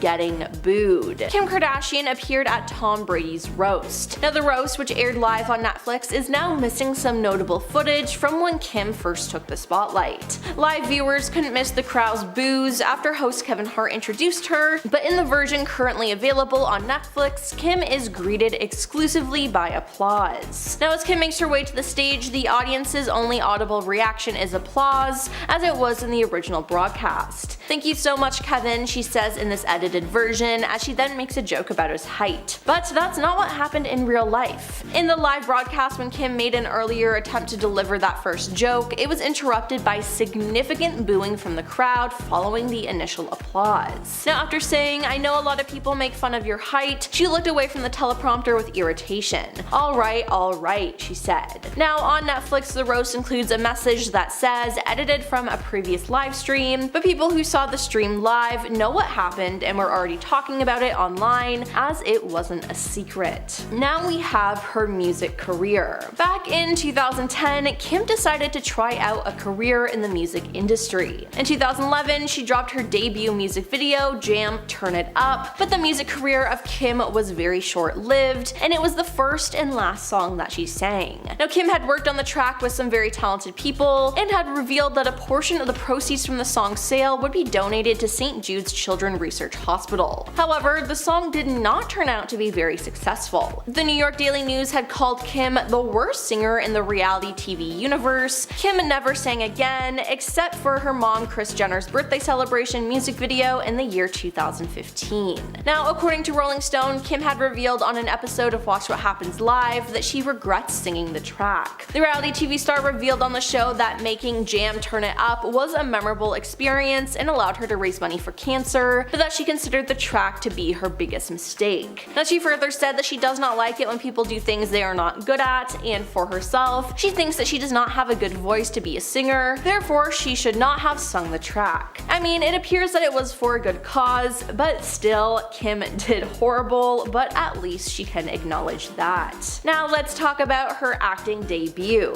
Yes, you might not know it, but before Kim starred in American Horror Story, she had a role in the 2008 comedy Disaster Movie. Kim starred alongside Carmen Electra and Vanessa Milano before she was slammed by a meteorite. Now, as expected, the movie only got a 1% approval rating on Rotten Tomatoes. Now, during an appearance on the ABC reality show Big Fan almost a decade after the film premiered, Kim revealed that she's not particularly proud of this one. "I'm mortified if you have the clip," she admitted. "I can't watch." And yeah, I can't blame her here, it was a rough watch for sure. She had no business being in that movie at all. Then there's She Stole Kimoji. David Libenson was a software developer who worked with Kim on her Kimoji. Now, David and two colleagues invented the Kardashian themed emoji range, which resulted in thousands of downloads a second and the app supposedly generating $1 million a minute. But they didn't see a cent after their deal fell apart, as Kim and her no-nonsense lawyer Marty Singer gave them little option but to walk away from developing Kimoji, losing out on a fortune. Now, David sued Kim for $300 million in 2019, claiming she stole his idea and ran away with the trademark. David and his colleagues had initially agreed on a deal with Kardashian's team for a profit share on Kimoji and an anti-cyberbullying app that they created called Censorgram, which Kim was eager to be the face of before the deal went south. Now, David says he was forced to withdraw his $300 million lawsuit as his legal fees spiraled out of control along with the rest of his life. Now, David said he's got nothing left to lose and has created a website called www.kimkardashianruinedmylife.com to spread his message and raise money. Next up is Kim getting kicked off stage by Prince. On Prince's Welcome to Tour, which saw the legendary artist perform over 80 shows from 2010 to 2012, traveled across North America, and cemented his legacy with a series of critically acclaimed shows. Now, on the final night of his Madison Square Garden residency, Prince hunted for someone in the star-studded front rows to join him on stage. He then spotted Kim and asked her to join him and immediately began dancing around her. Now, for those of you who don't know, Kim hates dancing, so why she agreed to go up on stage, I don't know. She laughed nervously while standing in place and clapping for him before Prince instructed her to get off my stage. Now, Kim later discussed the incident during an episode of Keeping Up with the Kardashians. "I was just so nervous and I was just like laughing. To my defense, like, didn't Prince watch Dancing with the Stars? Like, I'm not a good dancer." Now, following this moment, Prince and Kim would never meet again. He never forgot her performance on stage with him, as he refused to take part in an episode of New Girl alongside members of her family, according to Zooey Deschanel. Yikes. And lastly, we have Kim's lost earring. One of the most iconic scenes in Keeping Up with the Kardashians history is when the family was vacationing in Bora Bora in 2011. Kim was with Chris Humphries at the time, and he threw her into the ocean while she was wearing her clothes. Kim then noticed that her $75,000 earrings she was wearing were no longer in her ears. She then began crying and turns hysterical. When her sister Kourtney finds out what happens, she iconically exclaims, "There's people that are dying, Kim." Now, Kylie later found the earrings shortly after Kim lost them, but Kim's bratty reaction would last forever in a meme form. Now, Kim explained years later to People magazine why the earrings caused such a reaction. "For years, for my birthday, I buy myself a birthday present and I had upgraded that pair of diamond studs. Worked really hard, I had just gotten them and I didn't insure them. And imagine if you don't insure something and it's gone. I just threw that money away." Then she defended her reaction during E's 10th anniversary special in 2017, telling viewers that while she could see Kourtney's point now, people just don't realize how much those jewels meant to her. Now, it's said that Kourtney's relationship with Travis has led to a breakdown between her friends and even her family. I mean, we all saw how it played out with her sister Kim around the time of her wedding. Now, fans theorize that the two sisters, whose feud has been documented in the past few seasons of Hulu's The Kardashians, are fighting with each other over the Blink-182 drummer, who admitted to having a crush on Kim before dating and marrying Kourtney in his 2006 2016 memoir, Can I Say? Now in his memoir, Travis wrote that he kept on secretly checking out Kim while he was dating Paris Hilton in 2006. Per the LA Times, he wrote, "I don't care if she's the closet girl, she's effing hot." Now in a new interview with the Los Angeles Times, Travis once again denied ever having a physical relationship with Kim, a claim his ex-wife Shanna Mulliker disputes. "It's like Kourtney's fans are worried about Travis, he's a womanizer, stop it," he said. "I obviously shared all that stuff because I wanted to move past it. It was therapeutic for me." Now he insisted that Kourtney's beef with Kim has nothing to do with his past flirtations. That's her sister, she knows we used to talk, nothing bad was going on. You give people a little information and they think they solve the mystery of this is why they're fighting. It's just so ridiculous. Now during a 2021 Q&A session on her Instagram story, Kim denied rumors that she hooked up with Travis. "No, false narrative," she wrote at the time. "We've been friends for years and I'm so happy for him and Kourt." So they both deny it, but who knows? Now, Kourtney and Kim's feud has been a central plot point in the Kardashians, with the sisters' heated rivalry intensifying as Kim directed Dolce & Gabbana's Milan Fashion Week show 4 months after Kourtney and Travis tied the knot in a wedding themed after the brand in Italy. Now, there were lots of similarities, so it appears that this ignited another feud. In a season 3 episode of the Kardashians, a teary-eyed Kourtney opened up to Kendall Jenner about feeling hurt by the collab in June 2023. "She sees everything that I had there and takes it for her own and doesn't even see it. She sees it for the dollar signs," Kourtney said. Now later in the episode, Khloe informed Kim of Kourtney's reaction and was shocked. In a confessional, Kim said she couldn't have handled the situation in a more mindful way. "I said don't do the Madonna collection, don't do the lace collection, don't do anything that Kourtney wore to her wedding," Kim said, referring to her discussions about the show with the Dolce team. "She doesn't know that I have an email string begging them to push it a year." Now Kim wasn't going to stand with what she thought was disrespect and decided to fight fire with fire and point out that Kourtney's Italian wedding had similar aspects to her own nuptials in 2014. During a confessional later in the season, Kim drew comparisons between her 2014 wedding to Kanye West. "I got married in Italy. Am I saying you copied me by getting married in Italy? Who performed at my wedding? Who performed at Kourtney's wedding? Andrea Bocelli," she said. "You stole my effing wedding country and my wedding performer. Andrea Bocelli is my favorite male singer of all time, but I am copying her Dolce Vita lifestyle." Now digging the dagger deeper into her sister, Kim also said Kourtney doesn't have any friends besides her husband Travis. Now Kim's dig came after Khloe said Kourtney told her all of her friends disapproved of Kim's decision to work with Dolce & Gabbana after her wedding. "She's saying every one of her friends, but she doesn't have any friends," Kim said during the conversation. So, Travis. Then in one scene, Kim told Kourtney, "You hate me. Why do you hate me so much and why are you so angry with me? You have a serious vendetta." Now she said this during the Kardashians' wedding special, Till Death Do Us Part, Kourtney and Travis. "You hate us, you're a different person, we all talk about it." Now Kourtney clapped back with saying, "Because I don't need you guys anymore, I don't need to be a part of it." Now it seems like since getting married, Kourtney has wanted to stay away from the spotlight. Now Kourtney has also brought this up before, and it has also caused fights, as Kim claimed that she didn't care about the family as a whole or their careers. Now this resulted in a full-on fist fight with Kim and Kourtney, and it was all documented for the show. It seems like Kourtney now wants privacy with the Barker family and doesn't want much to do with her blood family. I mean, she is a new mom again now, and it can be a lot, so I completely understand that. She wants to live a life of privacy and doesn't want to be on the reality show anymore, which again has caused rifts between her and Kim.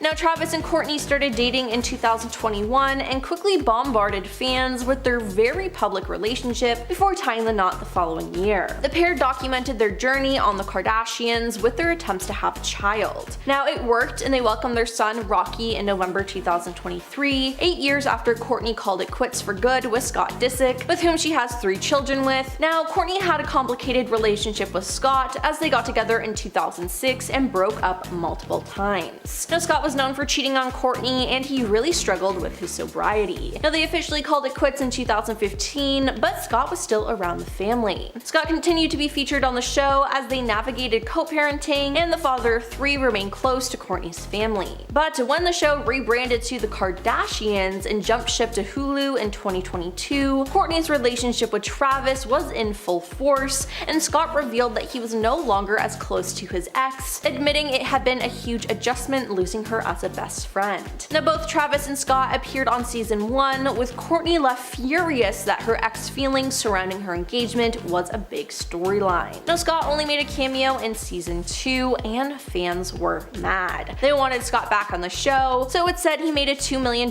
deal with Kris Jenner, and he returned for season 3 in May 2023. Now the momager made it clear on Instagram that Scott was going nowhere. "Scott will never be excommunicated from our family," she wrote. "He's the father of my grandchildren and a special part of our family. We love him, and this is not true." Now he was welcomed back with open arms by the entire family in season 3 and was no longer playing the part of the evil ex, but instead taking on the role of his true self, a devoted father who was an integral part of the Kardashian dynasty. But now that Kourtney is with Travis, it's made things difficult for Scott. Now obviously Kourtney's sisters want Scott around and will always call him a part of the family, but Kourtney seems to have different feelings. It appears that she doesn't want Scott around and that he makes her uncomfortable. A source has revealed that Scott's ongoing relationship with Kourtney's family irked Travis, who was left feeling threatened. Travis made it awkward for Scott to be around the family when he was there. His constant kissing and of Kourtney was his weapon, and he knew that it would keep Scott out of the picture, and it did at the time. Travis needed Scott to know that Kourtney was his now, and as a result, it caused Scott to distance himself from the Kardashians. But with Scott back now, the insider said Travis's game plan to get Scott out of the picture backfired. He knows that the Kardashian family's loyalty lies with Scott. Now Kourtney and Scott's kids are also very loyal to their father and will always side with Scott when it comes to Travis's issues with their dad. Fans have theorized that Kourtney evidently trying to move on in her life in a different direction than her family's is something that they're simply unable to grasp. They're so used to exploiting their business for fame, they can't even fathom one of their own trying to give that up, and instead insist on gaslighting them into thinking they're selfish, one person online wrote. Sources say that Kourtney started discarding everyone in her life when Travis came into the picture, and since then it has gotten progressively worse to the point she doesn't seem to care about associating with anyone from her old life. Kourtney barely talks to Kim and Khloe anymore, aside from when they're filming the show. She has pushed them away and deals with them as if they are her co-workers.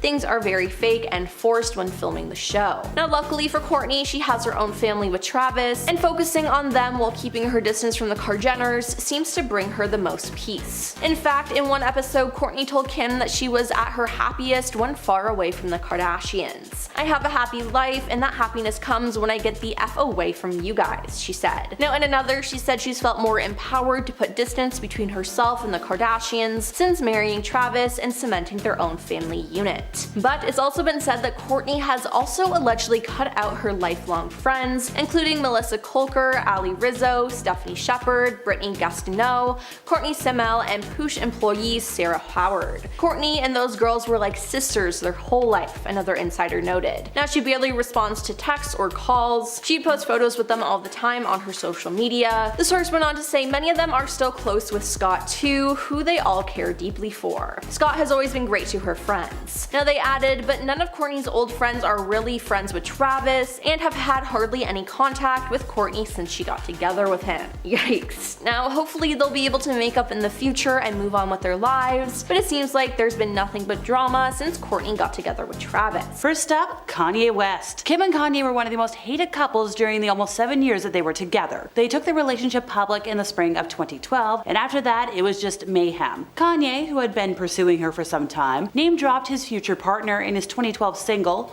Cold, saying, "And I'll admit, I had fell in love with Kim around the same time she had fell in love with him." By June of 2012, Kim was calling herself a proud girlfriend, and by the end of the year, she was pregnant with the couple's first child, Northwest, who was born in June of 2013. Kanye proposed to Kim in October of 2013, and the couple wed in Florence, Italy soon after. While they were together, Kim and Kanye had more than their fair share of cringy couple moments. Everyone remembers the music video for Bound 2 because it left a lot of people feeling uncomfortable. So during that video, Kanye rides a motorcycle through the desert, and he's joined by Kim, who's completely in the nude in every single shot. Like every single one. They're either kissing or caressing each other, which is nearly impossible to watch without cringing. And while their relationship was messy, the divorce was even messier. When Kim moved on with Pete Davidson, Kanye was extremely threatened. So one of the things that Kanye did to mess with Pete was he posted a photo of a fake New York Times cover on Insta with the headline reading, "Skeet Davidson is dead at age 28. Then he made a social media post saying, "Hold your spouse close, make sure they know how much you love and appreciate them, because there is a skeet lurking in every dirty alleyway waiting to help destroy your family. And walk around in Calvin jeans around your children." So after the divorce, it seems like Kanye set out to ruin Kim's love life. Kim and Ray J met when she was working for his older sister Brandy in 2005. Ray said, "To be honest, the whole thing started off wrong. We'd known each other for a while before we dated, and there was a mutual attraction, but she was married. She let me know she wanted to get with me, and after that, I kind of felt obligated to be with her." Last year, Kris Jenner went on the Late Late Show with James Corden, where she was strapped to a lie detector and interviewed about the infamous tape that was released in 2007 of Kim and Ray J. Kris denied the years-long speculation that she was involved in its production, and once the results came back, it seemed as though she was telling the truth. Of course, Kim kept up with this narrative too, but neither of them had expected Ray J to respond to the interview. He appeared on Instagram Live with a full presentation to prove that she was lying. He showed screenshots of the text messages that Kanye West had sent him, asking for the original tapes because he had wanted to give them back to Kim. In the messages, Kanye asks if there's a time where the two can meet or talk to discuss the matter further. In a response, Ray J said, "I got 2 kids and a tech company. Why would I involve myself in this? I'm so past this, bro. I'm assuming you know the full story from 05, right? How it happened, who brokered the deal, who put it all together, etc." This is when Ray J made the most shocking revelation ever. He said, "Kris Jenner is the one who made us shoot the second tape in Santa Barbara." He then claimed that Kris orchestrated the filming of the last tape and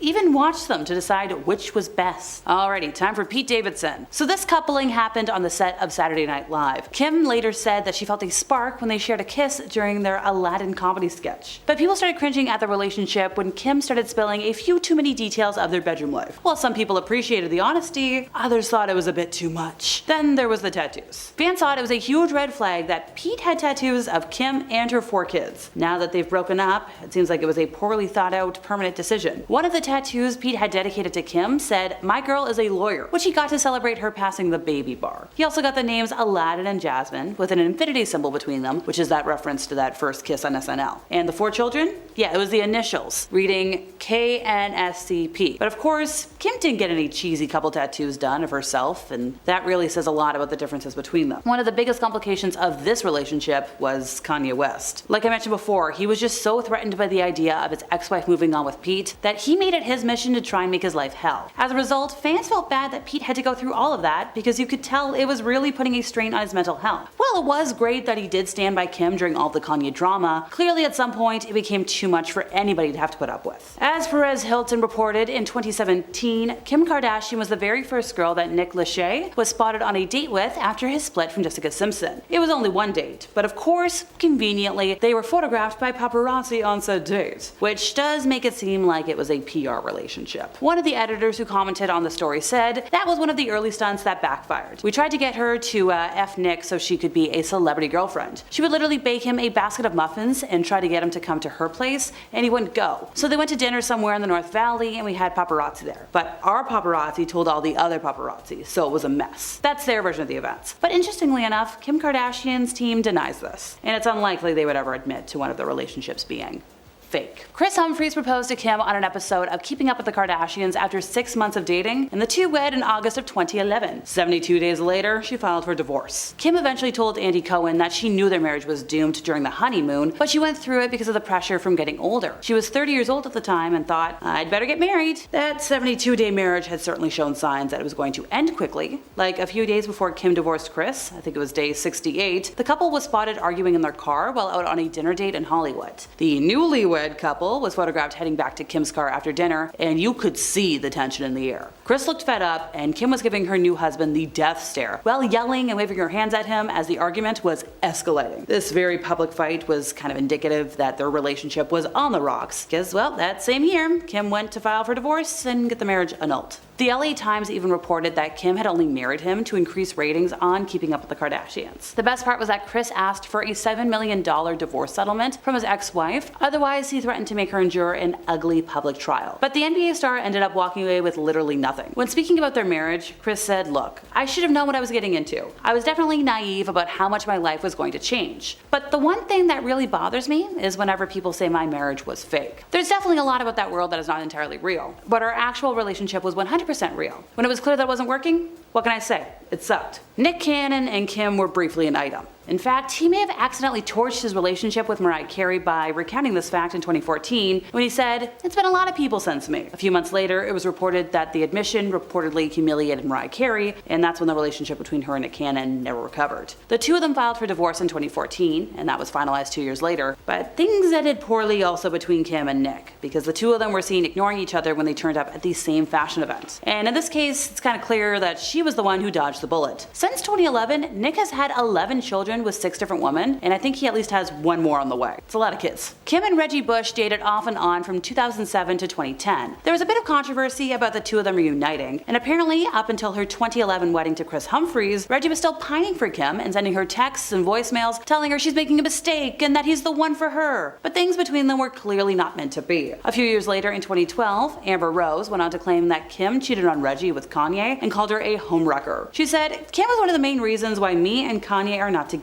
She's a homewrecker. They were both cheating on me and Reggie with each other. What an absolute mess." It was reported in April of 2010 that famed soccer star Cristiano Ronaldo and Kim had hooked up during her vacation to Madrid, and they met at an event at the Beverly Hills Hotel. Sadly, by August, he'd moved on, and newspapers everywhere were shooting down rumors that he and Kim were back together. Although it's worth noting that this is not the only sports star she's had a fling with. Kim and Tom Brady have become pretty friendly recently, as it was said that Kim is looking to buy a vacation home in Tom's neighborhood at Baker's Bay and Gulf Ocean Club. This neighborhood is an exclusive members-only residential community in the Bahamas, by the way. She flew to the Bahamas just recently and was spotted touring the resort. A source close to her told Page Six that Kim and Tom are friendly. She phoned him and asked for his advice on Baker's Bay. She's very familiar with the community, and she's been eyeing property there for quite some time. Other insiders have since come forward saying that they do know each other, but they aren't involved romantically. But hey, if she moves to the neighborhood, maybe their friendship could turn into something more. It was reported in July of 2010 that Kim and Miles Austin looked pretty happy together. They were canoodling all night. He's a pretty shy and low-key guy, so he's perfect for her. Which sounded promising, but of course, the relationship was not meant to last. And whatever it was, it would fizzle by September, leading newspapers to report that they are not getting back together, they are just friends. And sometimes, that's just the way it ends. And last but not least, it was reported in October of 2010 that serial celebrity dater John Mayer had his eye on the curvy Kim Kardashian, referencing a night out that the pair had with friends to see if they would hit it off. It was reported that the two of them had been on several dates by themselves after the group situation, but clearly nothing came out of that outing, because by May of 2019, John was denying any reports that he was dating Kourtney Kardashian. It's no surprise though, considering the singer is a bit of a playboy. His reputation as a womanizer definitely precedes him, especially with Jessica Simpson. So that couple dated for a year, but they broke up like several times throughout the relationship. In fact, sources close to the couple told People that things were always on and off between the pair, and they had arguments constantly. Unfortunately, 2006 marked the year that they split for good. The couple was on vacation in Mexico when photos of them arguing in the balcony of their room hit the papers. Jessica looked like she was in tears, as it was undoubtedly a breakup. The news of their split came out shortly after the photos were released, meaning there's a good chance that the paparazzi actually captured the moment when Jessica and John called things off. Off, we have the Taylor Swift phone call. One of the most iconic VMA moments to ever happen was in 2009 when Taylor Swift was accepting her VMA for Best Female Video. Suddenly, in the middle of her speech, Kanye West stormed the stage and took the microphone from her and said the infamous line, "Yo Taylor, I'm really happy for you, I'ma let you finish, but Beyonce has one of the best videos of all time." Now this created a feud, and it appeared that the pair had seemingly made up in 2015 after being seen together at an award show and posting on social media, but that changed in 2016. Kanye dropped his song Famous, which had the line, "I me and Taylor might still have why I made that be famous." Now he claimed that he had Taylor's permission, which she denied. However, Kim stepped in to defend her then husband, saying that Taylor totally approved that, and then went a step further by releasing a video of a phone call between Taylor and Kanye in which you can hear them discussing the song in question. Kim then made the internet turn against Taylor and had people flood Taylor's comments with snake emojis. Taylor then went into hiding, but in 2020 it was revealed that the video Kim had posted was edited. Taylor then broke her silence about the video through an Instagram story where she lightly shaded Kim by writing that she was telling the truth the whole time and that somebody, aka Kim, edited and manipulated it to frame her.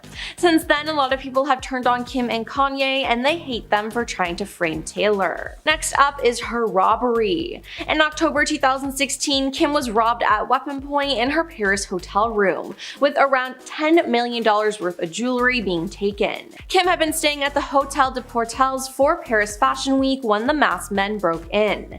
They tied her up and duct taped her mouth and eyes shut. Then, during a sit-down interview with David Letterman in 2020, Kim described the evening as 7 or 8 minutes of torture. Thankfully, Kim did not sustain any physical injuries during the heist, but she was left mentally scarred by the ordeal and had flashbacks and anxiety attacks. It was later revealed that the intruders, a group of men in their 60s and 70s, had been planning the burglary for 2 years before the attack and had used her social media pages to organize the heist in its entirety. French police said that Kim's use of Snapchat may have alerted the robbers to the jewelry that she had with her in Paris, as well as the fact that she was in her hotel room alone. Then there's Kanye harassing her. So we all know that Kim harassed Taylor Swift, but Kanye West ended up harassing her, giving her a taste of her own medicine. On February 7th, 2022, Pete Davidson publicly called Kim his girlfriend for the first time in a video interview with People. "I either just hang with my friends or chill with my girlfriend inside," he casually told the outlet. Then they became more public with their relationship, but in August 2022 they broke up. According to E! News, who first broke the story, the pair's busy work schedules and being long distance contributed to their decision to part ways. Now, part of this breakup probably though had to do with Kanye. It seemed like Kanye was obsessed with this couple. Kanye wrote a song about Pete and how much he hates him, and in the music video he literally ended Pete's life. He bullied Pete all over the internet and went on tangent after tangent on social media about Kim, often leaving her in tears. Now let's talk about North West. Kim's first child, North West, sure is something. She's pretty much a copy of her father, Kanye West. Kim has shed light on North's outgoing personality and admitted that she takes after her father, who is certainly no stranger when it comes to pushing boundaries. Kim said, "Absolutely, I mean North West is Kanye West's daughter. Forget that, she's his twin. She's blunt with her mother, telling her when her outfit looks bad, and she tells people her mom's secrets." Now, when speaking about North on her show, Kim said, "North is really special and smart and creative and definitely beats to her own drum. Her personality is really silly." She continued by saying, "Kourtney always says that North is my lesson on this planet. It means I'm supposed to learn more patience. She teaches me patience. She has taught me a lot about life." Now it seems like North could be her karma. Moving on to her rough pregnancies. Kim has 4 children, but she only gave birth to 2 of them because of her rough pregnancies. For her last 2 children, she ended up getting a surrogate because it was too dangerous for her. During her second birth, she suffered from placenta erecta, the same condition she experienced with her first pregnancy with daughter North. Now, the reality star opened up about her past pregnancy complications in a post on her website when discussing her concerns about childbirth the second time around. She said, "I was able to get pregnant through that with my son Saint, and then I had 2 embryos left. I had the same condition, same awful delivery that I had with my first daughter," she said in the video. "After that, I had to have 5 different operations within a year and a half to fix the damage that all that did on the inside." Now, both children she birthed were happy and healthy though, and going for a surrogate for the next 2 was probably a good idea. Then there's being called out for Photoshop. Kim has been called out for photoshopping her photos for years now. Now, one of the most shocking times was when she photoshopped photos of her own daughter and nieces, which is just crazy. But some fans were able to spot photos where she removed entire body parts from herself. In August 2022, Kim promoted her collaboration with Beats by Dre with photos and videos of herself enjoying some pool time, but eagle-eyed TikTok users noticed that the reality star appeared to edit out her trapezius muscles. Kim K is notorious for photoshopping out her traps, the user Caroline began in a video. Why, I don't know, maybe it makes her her neck look smaller. In January 2022, Kim posted photos from her Skims swim collection photo shoot, only for fans to immediately notice that her leg appeared warped and featured a curve behind her knee. "Kim, what happened to your leg?" one fan commented, while another hinted on Twitter, "Kim, your right leg is..." The reality star was quick to delete and then repost the photo without the air, but her followers were quick to take screenshots of the mishap. Now let's talk about the fake flower. In 2012, Kim created a new fragrance and had a launch party for it, but things didn't go as planned. Someone unleashed a flower bomb on Kim, ruining her outfit and yelling what sounded like "lousy fur hag." Now, at the time of the attack, it was speculated that a PETA activist had thrown the flower, as the organization previously condemned Kim's former love of real fur. But recently, Kim's former media strategist claims that her infamous 2012 flower bomb attack was actually a manufactured media moment. A PR professional who worked with Kim starting around 2005 claimed that the incident was an inside job, according to the British Channel 4 documentary, The Kardashians' Billion-Dollar Dynasty. Now, sources close to the situation told the Post that Kim was never aware of the move and placed the blame on PETA, the animal rights organization that was originally speculated to be behind the incident. But it wouldn't surprise me if she was behind this, as her career was just starting out and it would give her more media coverage. On to the Met Gala dress drama. When Kim arrived at the 2022 Met Gala in the Marilyn Monroe dress, she revealed that she had to lose 16 pounds in 3 weeks in order to fit into the gown. Now, following this, many slammed Kim for appearing to promote a toxic and dangerous mindset about body image and weight loss. Now, in Kim's defense though, her trainer maintained that she lost the weight in a healthy way. All of this though got covered up with another scandal, as it was claimed that Kim actually damaged and ripped the real Marilyn Monroe dress. She denied it, but a Monroe collector is claiming that the dress has sustained permanent damages as a result, and frustrations have been renewed. Scott Fortner, a collector who works to authenticate and verify Monroe memorabilia, shared photos of the dress that were taken after the Met that appear to show stretched and buckling fabric, along with missing crystals or ones left hanging by a thread. Up next is being kicked off the stage by Prince. On Prince's Welcome to tour, which saw the legendary artist perform over 80 shows from 2010 to 2012, he traveled across North America and cemented his legacy with a series of critically acclaimed shows. Now, on the final night of his Madison Square Garden residency, Prince hunted for someone in the star-studded front rows to join him on stage. He then spotted Kim and asked her to join him on stage, and he immediately began dancing around her. Now, for those of you who don't know, Kim hates dancing, so why she agreed to go on stage, I don't know. She laughed nervously while standing in place and clapping for him before Prince instructed her to "get off my stage." Kim later discussed the incident during an episode of Keeping Up with the Kardashians, when she told Ryan Seacrest, "I was just so nervous and I was just like laughing. To my defense, like, didn't Prince watch Dancing with the Stars? Like, I'm not a good dancer." Now, following this moment, Prince and Kim would never meet again. He never forgot her performance on stage with him, as he refused to take part in an episode of New Girl alongside members of her family, according to Zooey Deschanel. And finally, we have the diamond earring. In one of the most iconic scenes in Keeping Up with the Kardashians history, the family was vacationing in Bora Bora in 2011. Kim was with Chris Humphries at the time, and he threw her into the ocean while she was wearing her clothes. Kim then noticed that her $75,000 earrings she was wearing were no longer in her ears. She then begins to cry and turns hysterical. When her sister Kourtney finds out what happened, she iconically exclaims, "There's people that are dying, Kim." Now, Kim explained years later to People magazine why the earrings caused such a reaction. She said, "For years for my birthday, I buy myself a birthday present, and I had upgraded that pair of diamond studs. I worked really hard, I had just gotten them, and I didn't insure them. And imagine if you don't insure something and it's gone. I just threw the money away." At number 10, Kim's nannies. Kim Kardashian is arguably the most famous of the Kardashian sisters and also seems to be the busiest. For example, Kim has 4 kids, a skincare line, her Skims brand, she's attending law school, co-founded an equity team, and recently even hopped on the podcast train. And that's all on top of filming their new reality show on Hulu. You may be asking yourself, how does one woman do all that by herself? She pays people to do it for her, duh. Kardashian has multiple assistants and nannies to help her stay above the overwhelming workload, but has been known to treat them as lesser than her. For instance, on several occasions, Kim and her daughter North would go to lunch accompanied by their nanny, but Kim made her not only sit at a separate table away from them at the restaurant, known to make her nannies walk at least 10 feet away from her at all times. If they walk near her or attempt to walk side by side, apparently she blows up on them behind closed doors. Needless to say, she has had many nannies over the years and has probably made them all cry at least once. At number 9,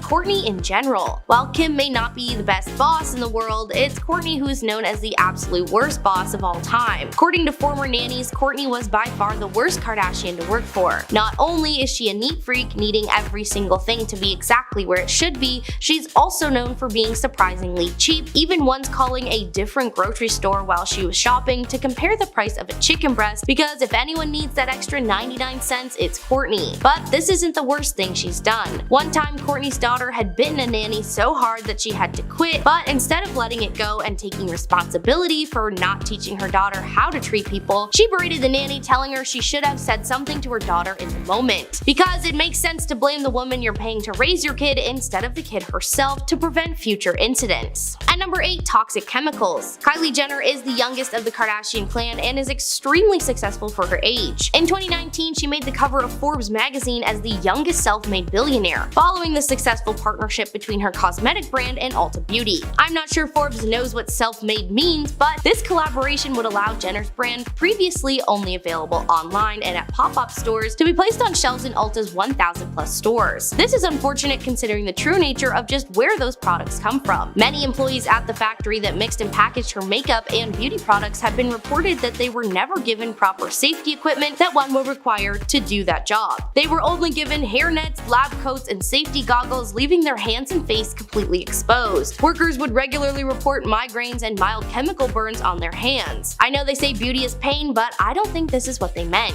At number 7, Victoria. Victoria Valero has been Kylie Jenner's close personal assistant since 2015, but the pair go back to 2014 when Valero was interning as a personal assistant for Kris Jenner. After gaining the family's trust, she was hired as Kylie's house manager and soon after became her personal assistant. Victoria and Jenner became very close over the years, and she was even present at the secret birth of Kylie's daughter Stormi. You would think with being so close to the family, it would be through thick and thin, right? Well, all good things must come to an end as Victoria quit in 2019. Many fans allege that she had quit to focus on becoming an Instagram influencer, but that was far from her real reason for leaving. Being around that family means seeing a lot of stuff and doing a lot of stuff. Victoria was basically in charge of scheduling Kylie's life. Booking appointments, meetings, massages, all of this is stressful enough, basically being a 24/7 gig, but the job was also very degrading, with Kylie even having Victoria pull out a stool and set it up outside so that Kylie could get out of her car smoother. I think anyone in their right mind would want to get out of that job as soon as possible. At number 6, GoFundMe. In March 2021, Kylie shared an Instagram post asking for prayers for one of her makeup artists, Samuel Rhoda, with the post redirecting fans to a GoFundMe page where they were asked to donate money to cover his medical bills for an upcoming surgery. That's right, the woman who got a feature on Forbes' top 60 self-made women list was asking her fans to donate some of their money. Why would Kylie herself not just use some of her billions of dollars to cover the bills? Well, she went online to claim that her and Sam didn't know each other on a personal level. She had worked with him a few years prior and thought he was a sweetheart. Supposedly, her current makeup artist had shared a post about Samuel's accident, which included a link to a GoFundMe campaign created by his family. She went on to let fans know that she herself donated $5,000. Okay, sure, that's a ton of money to most of us, but for Jenner, that's like $5. Something tells me the surgery would be a lot more than that. This is just another instance proving Kylie is the worst, because I know she would drop more than that on a purse. At number 5, the lawsuit. In March of 2021, a lawsuit was arranged by several of Kim's former employees. The plaintiffs claimed that Kardashian failed to pay them overtime, cover expenses, and provide legally mandated breaks. The employees also never received actual pay stubs or any proof of payment whatsoever. They were also made to purchase everything out of pocket, and one plaintiff was even fired on the spot for simply addressing his concerns to Kim. Then, when the rest were eventually let go, they received no type of severance package or pay of any kind. It was also uncovered that Kim would keep 10% of all their earnings for tax purposes, but failed to report their employment to tax authorities. Kim argued that she couldn't be held responsible because most of her employees were apparently hired and paid through third-party companies, meaning Kim herself was technically not their direct employer and therefore cannot be liable. Kim maintains that she paid people on time and that they were suing the wrong person, but if that were the case, Kardashian would have used her high status and influence long ago to make things work for her staff, and maybe she wouldn't have gotten sued by them. At number 4, Kim and Kanye. Kim Kardashian and Kanye West started dating in 2012 and were officially married in 2014. During their their marriage, life was rocky to say the least. While Kim was fairly tame for the most part, as we all know, Kanye's mental health was slowly slipping. He began posting hate speech and racially fueled tweets, as well as constantly sharing his political views and publicly backing Donald Trump. Is it really any surprise that Kim found comfort in another man's arms? While hosting SNL in 2021, Kim met Pete Davidson while still married to Kanye. We'll cover their side in another entry. Kanye discovered that Kim and Pete began dating following the live show and seemed to be the final breaking point. Apparently, only a few months before the show, Ye and Kim were constantly arguing about everything. Following their divorce, Kim revealed that she would constantly try to help Ye understand why his views and words were wrong. She wanted him to get better, but instead he doubled down and filed for a divorce. Kim is now happily single and received joint custody of her 4 kids, so it's a win-win for the Kardashian clan and for Kanye. At number 3, they don't pay. While the Kardashians have had their problems with staff individually, there seems to be one specifically toxic trait the family shares as a unit. They don't pay people. Former employees have come forward over the years calling out the family for not paying them fair wages and no overtime hours. The Kardashians don't cover expenses including gas, food, rent. Everything is out of the employee's pocket with zero money coming back. To make matters worse, the Kardashians would not pay them on set paydays, meaning you just got paid when you got paid and had to deal with it. You would think with the family being one of the richest in the world that they would at least pay the people that help run their lives. While they have a massive staff of people cooking their food, folding their clothes, and raising their children, they barely even acknowledge their existence. Just imagine what would happen if the staff decided to walk out. The family would crumble in less than a day. At number 2, paid in exposure. When Andre Turbia, famous YouTube animator and content creator, was asked to work with Kylie Jenner, he thought that his life would change forever. He was under the impression that the collaboration would grant him a huge amount of money, possibly a guest spot on a reality show, and maybe some shoutouts online via Instagram and Twitter. However, when Andre brought up the topic of his compensation to Jenner, she responded with, "The company doesn't really have a budget right now, so we're going to have to pay you in exposure." Like, hey, that's cool, but you can't cook exposure in a frying pan and eat it for dinner, nor is it a currency accepted at most gas stations or banks. And by exposure, she meant Andre's name being in a small print underneath her content. Andre did what anyone in their right mind would do in that situation and refused to work with her, telling her to take that exposure and shove it where the sun don't shine. And at number 1, lied about their wealth. Oh, not enough proof for ya? Well, here you go. As mentioned earlier in this list, Kylie Jenner made the cover of Forbes magazine in 2019 as the youngest self-made billionaire, following the successful partnership between her cosmetic brand and Ulta Beauty. While it turns out that wasn't really the case. Jenner allegedly sold half of her company, Kylie Cosmetics, to beauty giant Coty in a deal worth $1.2 billion. This was huge and considered one of the greatest celebrity cash outs of all time. But the first rule of being a famous person is, if you can help it, try not to lie. Especially to Forbes magazine, who did some digging and revealed that Jenner was actually inflating the size and profit margins of her business. It turns out the cosmetic brand was on a much smaller scale than originally thought. As it was uncovered, Jenner only actually made around $314 million after taxes for the company. Several financial advisors backed up the story, claiming that they were berated into complying with the lie and made to help maintain the numbers for the public. Mother of the family, Kris, even played a key role in gathering false business documents to send to Forbes, making her company appear to be in the billions. Remember, if you can't figure something out, just ask mom. Number 10. Chloe Grace Moretz. Chloe got into it with Kim when she posted a birthday pic mirror selfie in 2016. Like most things Kim Kardashian does, the internet went crazy with supporters and protesters. Even a ton of celebrities felt the need to chime in and tell Kim how they were feeling.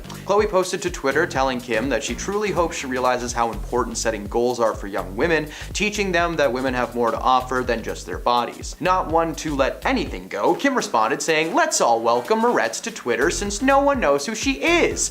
Shade! Chloe responded a few months later during an interview with The Hollywood Reporter, revealing that she had regrets about giving Kim Kardashian attention, but not for the comments she made. She said she realized that being the most opinionated and loud person in the room is not always the most impactful. This tweet haunted her for years. In 2018, the Kardashians sent her perfume as a gift to her A-list haters. According to Chloe, she didn't even get the perfume, her publicist took it instead. After a few years of being asked about one comment, Chloe had to put her foot down and ask people people to stop asking her about it because it's an old and pointless story. Number 9, Taylor Swift. The Taylor-Kim feud has lasted a long time and is extensive. While some may think that the only thing tying these people together is the 2009 VMAs, which is fair, that's far from the case. The 2009 VMA moment, where Kanye interrupted Taylor Swift as she was accepting her award for Best Female Artist, took the microphone from her hand and claimed that Taylor was great, but that Beyonce had the best video of all time. At the time, this wasn't a massive deal, but behind the scenes there was some shady stuff going on. When Kanye and Kim were still together, they were a toxic combination, so toxic that they thought it'd be a great idea to write a song where they literally call Taylor a word that rhymes with snitch and use her name. Later on in 2016, Kanye claimed that he was given permission to use the lyrics and was backed up by his wife Kim after she posted a clip from a phone call that took place between themselves and Taylor. Now, after the internet saw this, it was irrefutable evidence that Taylor Swift was lying, and the online feud quickly dissolved. However, in 2020, the unedited version of that phone call was released, and West did not ask Taylor Swift about the lyrics at all, and Taylor was forced to respond on her Instagram by saying simply that she was telling the truth. At the time they wrote the lyrics and made the phone call, the bit about Taylor being a snitch hadn't even been written yet. Thankfully for Kim, she split from Kanye, but the phone call just proved that Kim is a liar and only wants to be famous no matter what it takes. Number 8, Naomi Campbell. Kim Kardashian has rubbed a lot of people the wrong way, from restaurant employees to her staff and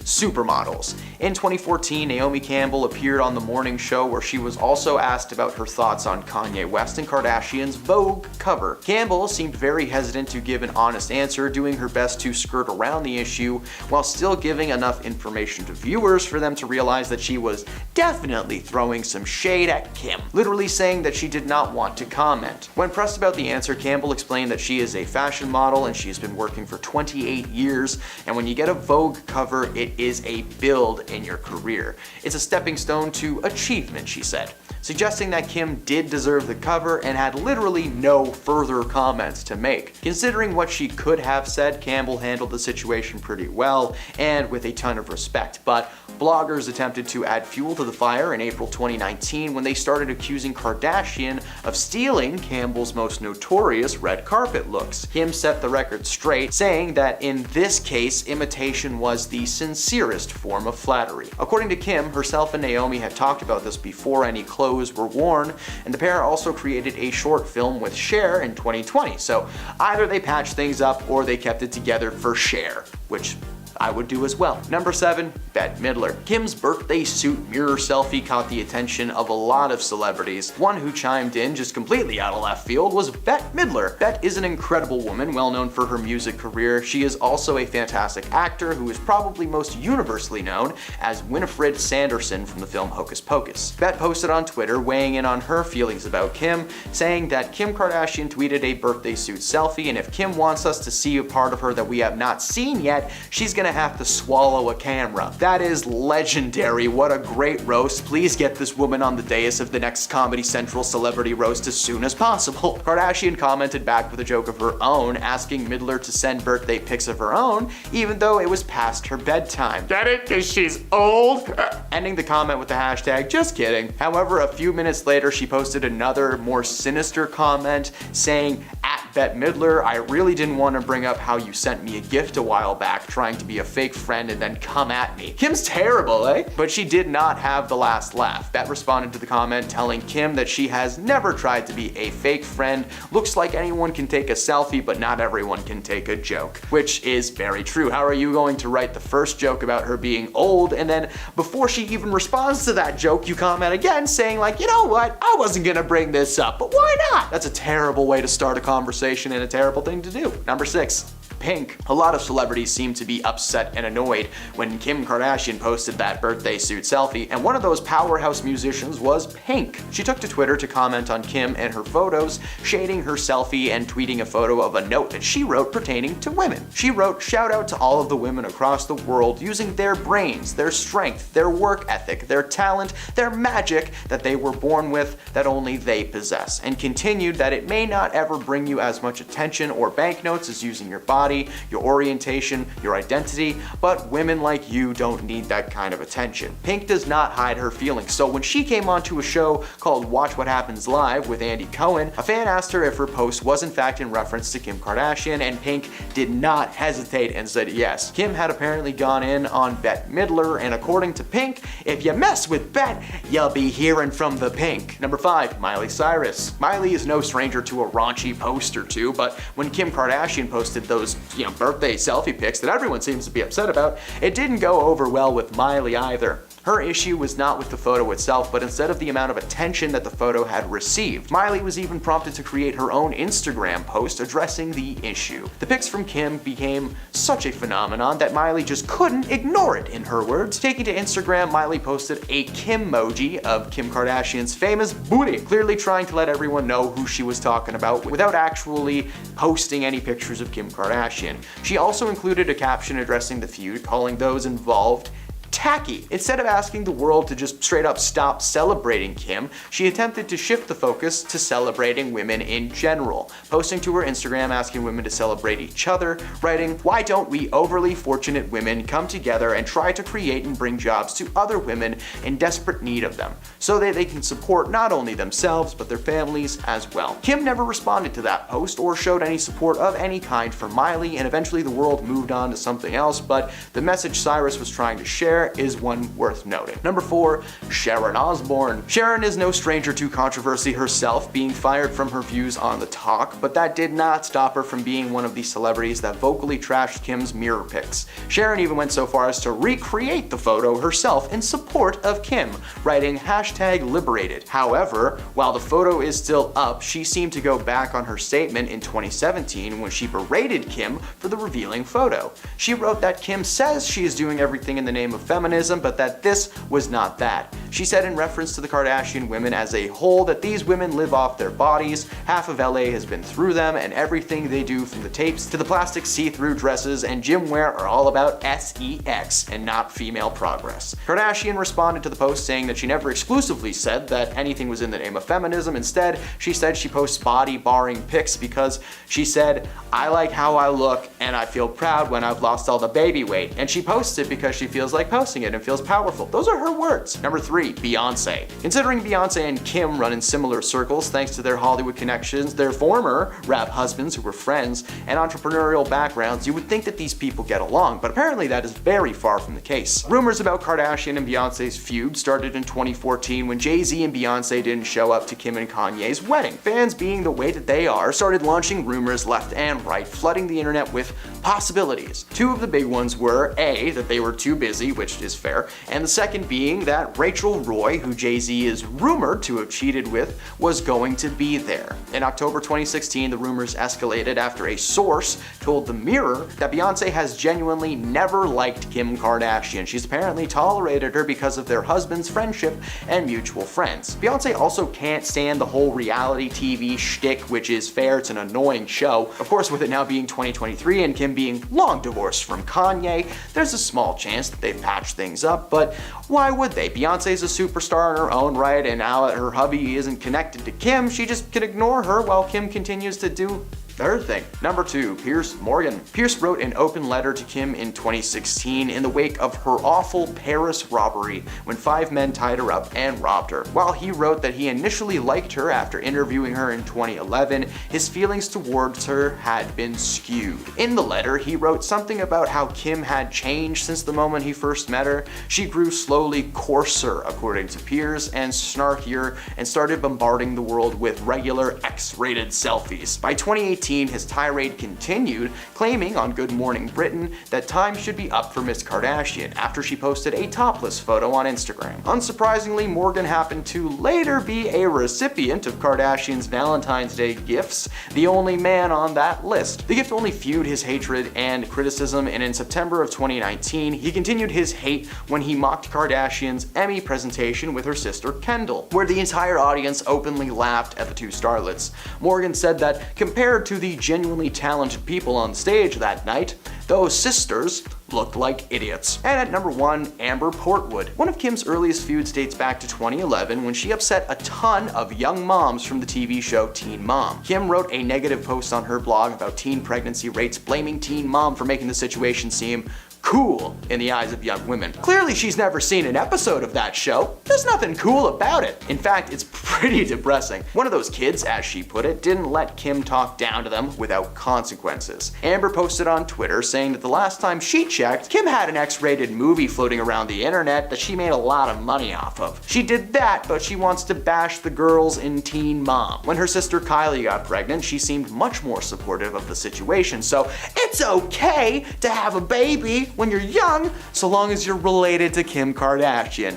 May that be a lesson to all of you. At number 10, we have Anna Wintour. Their shady feud started back when Anna put Kim and Ye on the cover of Vogue. They were in their wedding attire and flaunting their new marriage. Obviously, a lot of high-class readers were really unhappy about this, and it caused a lot of outrage from people. But Anna clapped back, saying that if she always put tasteful people on the covers, it wouldn't be nearly as interesting. And all the outrage from people got more people talking about the magazine and would boost sales. Well played, Anna. Very well played. And that's not where their feud ends either. Anna was less than impressed with Kim's appearance at Paris Fashion Week, and she was even more upset at the fact that she showed up almost 50 minutes after it began, then tried to weasel her way up to the front to sit next to Anna. So, being the classy lady she is, she moved over a seat and faced her body language away from Kim and didn't acknowledge her existence.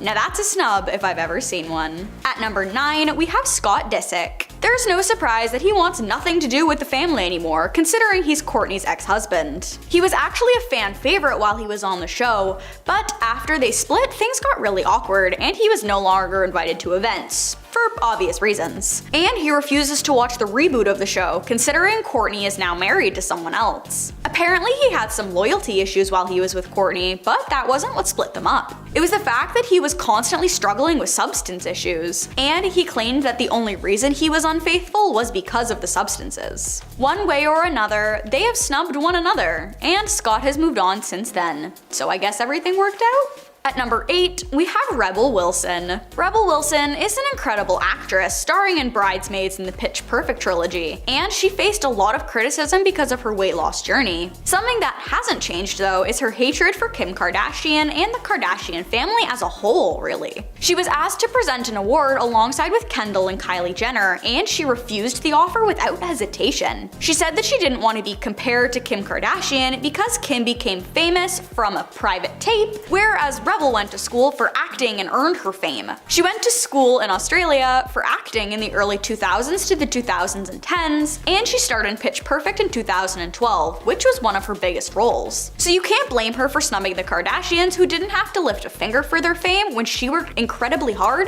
to get to where she is now. At number 7, we have Prince, the Purple Rain singer who is a musical prodigy, so for him to have something against the Kardashians is very interesting to think about. But it started back when he was still with us and touring. Kim Kardashian was up front at one of his concerts, and he spotted her in the audience and called her onto the stage. She complied begrudgingly, and she just kind of stood on the stage awkwardly because Prince expected her to dance. Well, little did he know, she swore off dancing ever again when she was eliminated first off Dancing with the Stars. So she was sticking to that. After a few very awkward minutes, he kicked her off the stage. And even after that, Prince said that the Kardashians would never be invited to one of his parties because he didn't want anything to do with them. That was definitely a blow to Kim's ego, and he even took this snub with him to the grave, considering they never reconciled. Can you blame him really? At number 6, we have Chelsea Handler. She was the host of her own e-show called Chelsea Lately, and it was right up there with Keeping Up with the Kardashians in terms of views. However, in 2014, Chelsea quit because she was just fed up with celebrities, and having to always be talking about them, seeing them, and everything about it just got to her. She named the Kardashians particularly because people always talked about how much they hated the Kardashians, but how they only watched the show to make fun of them. She claimed that that was one of the biggest parts of the problem, and there was no point in complaining about them if you're gonna watch the show anyway. So she left E and moved to Netflix. Her career has been thriving there, and she is even still blaming the Kardashians for the downfall of modern media.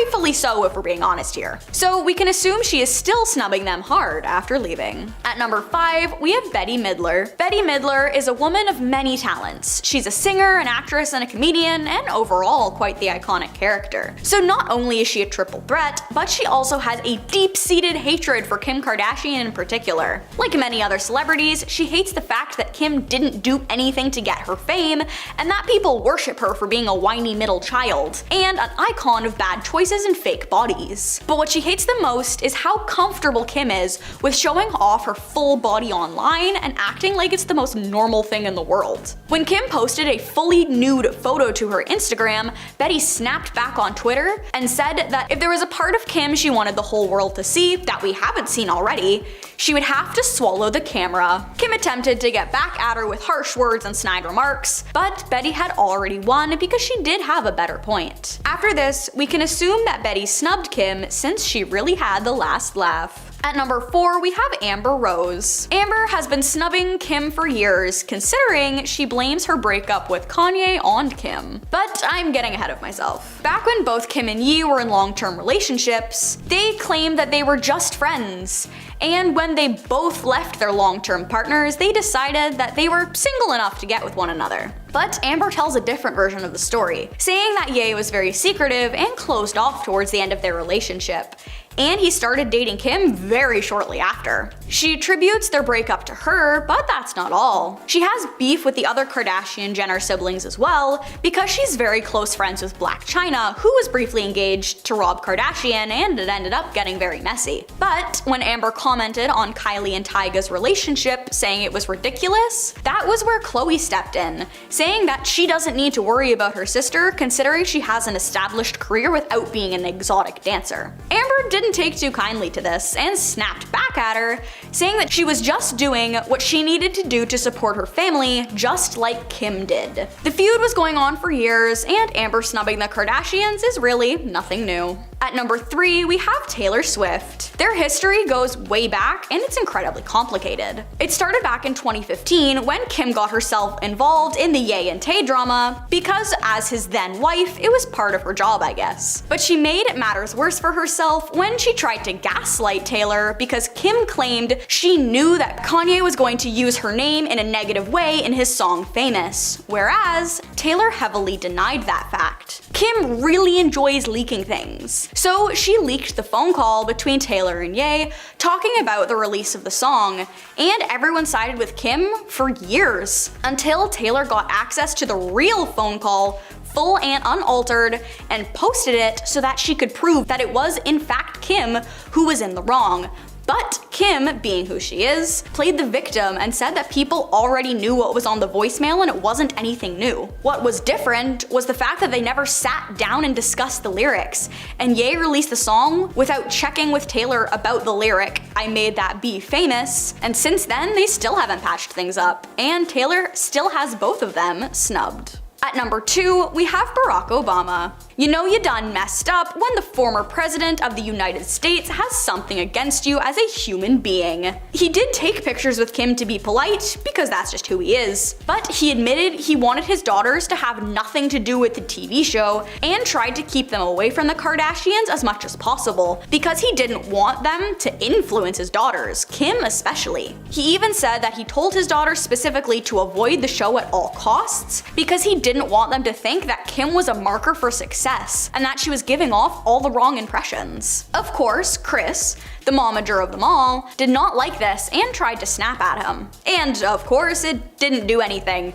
because she doesn't hold nearly as much power as he did. But he made it a point to not only snub the show, but snub them as people after this incident. And last but not least, at number 1, we have Beyonce. Beyonce and Kim aren't friends, but apparently Kim used to go out of her way to get Bey's attention, and usually failed. It started with the fact that Jay-Z and Ye aren't really friends anymore either, because Ye is a little off his rocker and went on quite the rant about the power couple, individually, and it made both of them really unhappy with him. Therefore, Kim was roped into it since she was married to him. But this is about Kim and Beyonce. Fans speculate their lack of friendship is also because of their emotional and personality difference. Kim's entire life has basically been documented, whereas Beyonce is very closed off and likes to keep her personal life personal. Another reason they don't get along is that Kim is very close friends with Rachel Roy, who is an arch nemesis to Beyonce. So you can't blame her for not wanting to be around someone who's like besties with her enemy. Her snubbing of Kim is valid for so many different reasons. Number 10. Grave shopping. Window shopping is not weird. We all love to mindlessly walk around a store that we know well and good we will be purchasing nothing from. But the Kardashian family doesn't go to Hot Topic, or maybe they do. I live in Toronto, I've never seen them. Instead, this family likes to window shop for coffins and grave plots. During an episode of Keeping Up with the Kardashians, momager Kris decided that the best gift she could get for her kids was a nice, comfortable place to keep their lifeless husks tucked away when they pass. Kris and the crew spent the day trying to decide what model of coffin they wanted to purchase,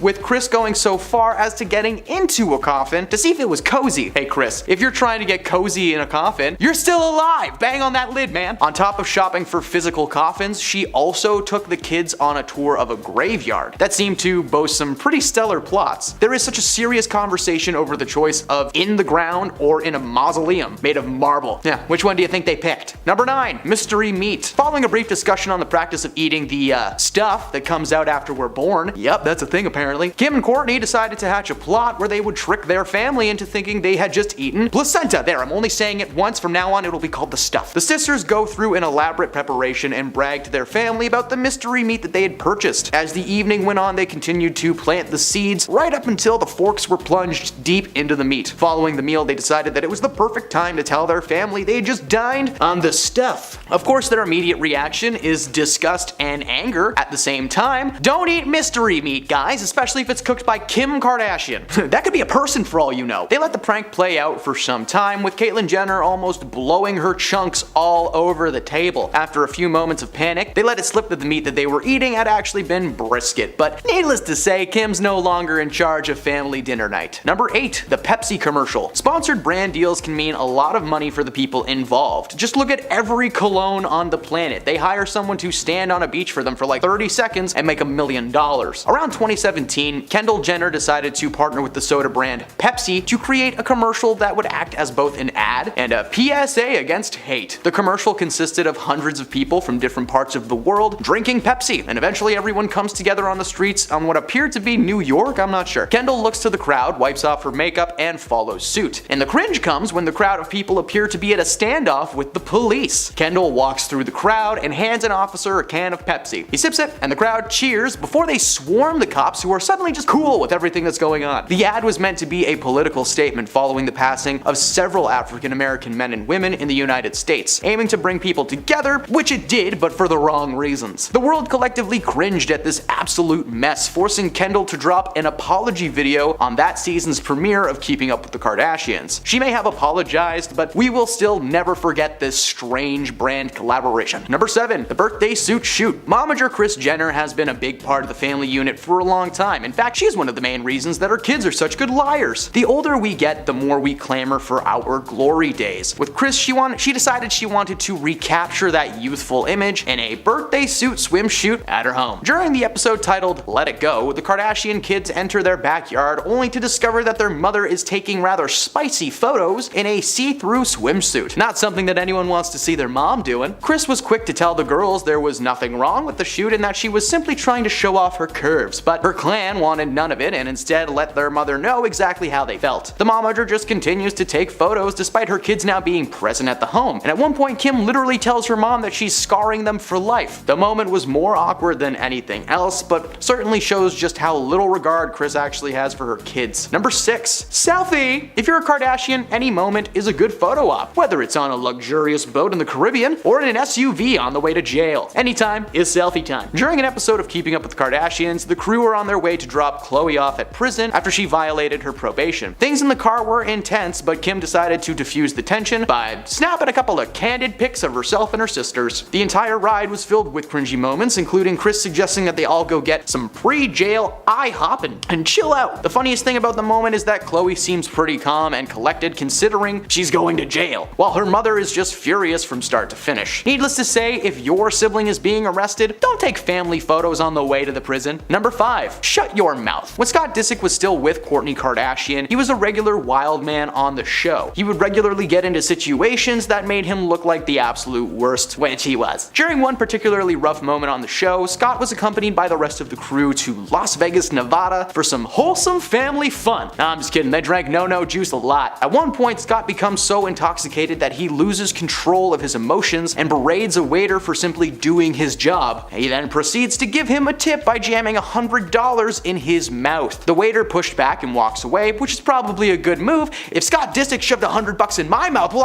I'm poor, I'd probably take it and spend it on my hydro bill. Scott is one of the messiest members of the family, despite not being a blood-born Kardashian, but thankfully Kourtney eventually came to her senses and dumped him like yesterday's lunch. Number 4. Kylie's billions. Kylie Jenner made the cover of Forbes magazine in 2019 as the youngest self-made billionaire ever, following the successful partnership between her cosmetic brand and Ulta, which was like a beauty salon company. It turned out that that wasn't actually the case though. Jenner allegedly sold half of her cosmetics company, Kylie Cosmetics, to the beauty giant Coty in a deal worth $1.2 billion. Now this was huge and considered to be one of the greatest celebrity cash outs of all time. But the first rule of being a famous person is, if you can help it, maybe try not to lie, especially to Forbes magazine, who did some digging and revealed that Jenner was actually inflating the size and profit margins of her business. It turns out that the cosmetic brand was actually much smaller than originally thought, and it was uncovered that Jenner only actually made about $314 million after taxes from the company. The revelation was briefly covered on an episode of Keeping Up with the Kardashians, but it was ultimately edited to make the situation look less severe than it actually was. The reality was Kylie was lying about her money, tricking people who wanted to invest, and let's not even start with where her cosmetics come from. It's understaffed factories with non-protective gear. Good luck, Kylie. Number 3. 2020. Who cares? In 2020, while most of the world was shut down and we were all forced to stay in our houses, the rich and powerful were living it up, especially the Kardashian family. Despite the entire world throwing a close sign over their doors, Kim and her sisters decided they cared more about seeing their buddies than saving the world. Kim rented a private island for her 40th birthday, an entire island for about 30 people. Yep, that makes sense. Kim decided to post photos and videos from the event, which were of course met with immediate backlash. Kim was quick to defend herself by claiming that every person there had stayed inside and away from people for at least 2 weeks. They all tested negative, blah blah blah. In her post, she claimed that the event was to help herself and her friends feel normal during a particularly hard time in history. Hey man, I would've liked to do that too, but I don't have any K's in my name. Not only did Kim throw a lavish private party, but her sister Kendall did the exact same thing, only much worse. Kendall decided it would be an awesome idea to throw a private rooftop Halloween party in Hollywood, California, and invited not 30, but 100 of her closest friends. Again, the crew claimed that everyone attending the event was tested and good to go, but the reality was nobody knows what went down or where they came from. Most of them probably showed up in a helicopter or something. Freaking famous jerks. Number 2, cut the cucumber. Alright, anybody who's ever made a meal has probably chopped a vegetable once or twice. For me, it was only once, never again. For Kendall Jenner, it seems like the answer is she's never done it. During an episode of the latest version of the reality show, The Kardashians, Kendall was shot attempting to cut a cucumber, and I do mean attempting. Like in the footage, she moves her hands around in a weird way that makes her like chop the cucumber backwards. I don't know. This woman has clearly never taken a single cooking class in her life. And I'd like to thank my high school cooking teacher, Mr. Kenzel, for being so good at his job and preventing me from looking like this. Seriously, she was holding the already cut side of the cucumber trying to grip it. Like, just watch one YouTube tutorial. The moment went viral online and she received massive amounts of online hate, with many asking the question why she was trying to make herself a snack. Like, we all know that these people have a literal closet full of chefs waiting to be activated and put into cook mode. Next time, Kendall should just go on Amazon and buy the automatic cucumber slicer for 3 easy payments of $99.99. And at number 1, girls don't work these days. In March 2022, the Kardashian clan were doing a profile for the outlet Variety. When the question was asked, what advice do you have for women aiming to be entrepreneurs? Kim decided to declare that women simply needed to get off their bums and work. Nobody wants to work these days. The tone-deaf statement was met with massive amounts of backlash. Considering Kim comes from a long line of wealthy people, it's no surprise that she would receive such public hate. If I was born rich, I'd probably be telling people to work harder too, but like, Kim gets paid to basically look good and be on TV, that's it. Oh yeah, definitely hard work being done there. Oh, so exhausting.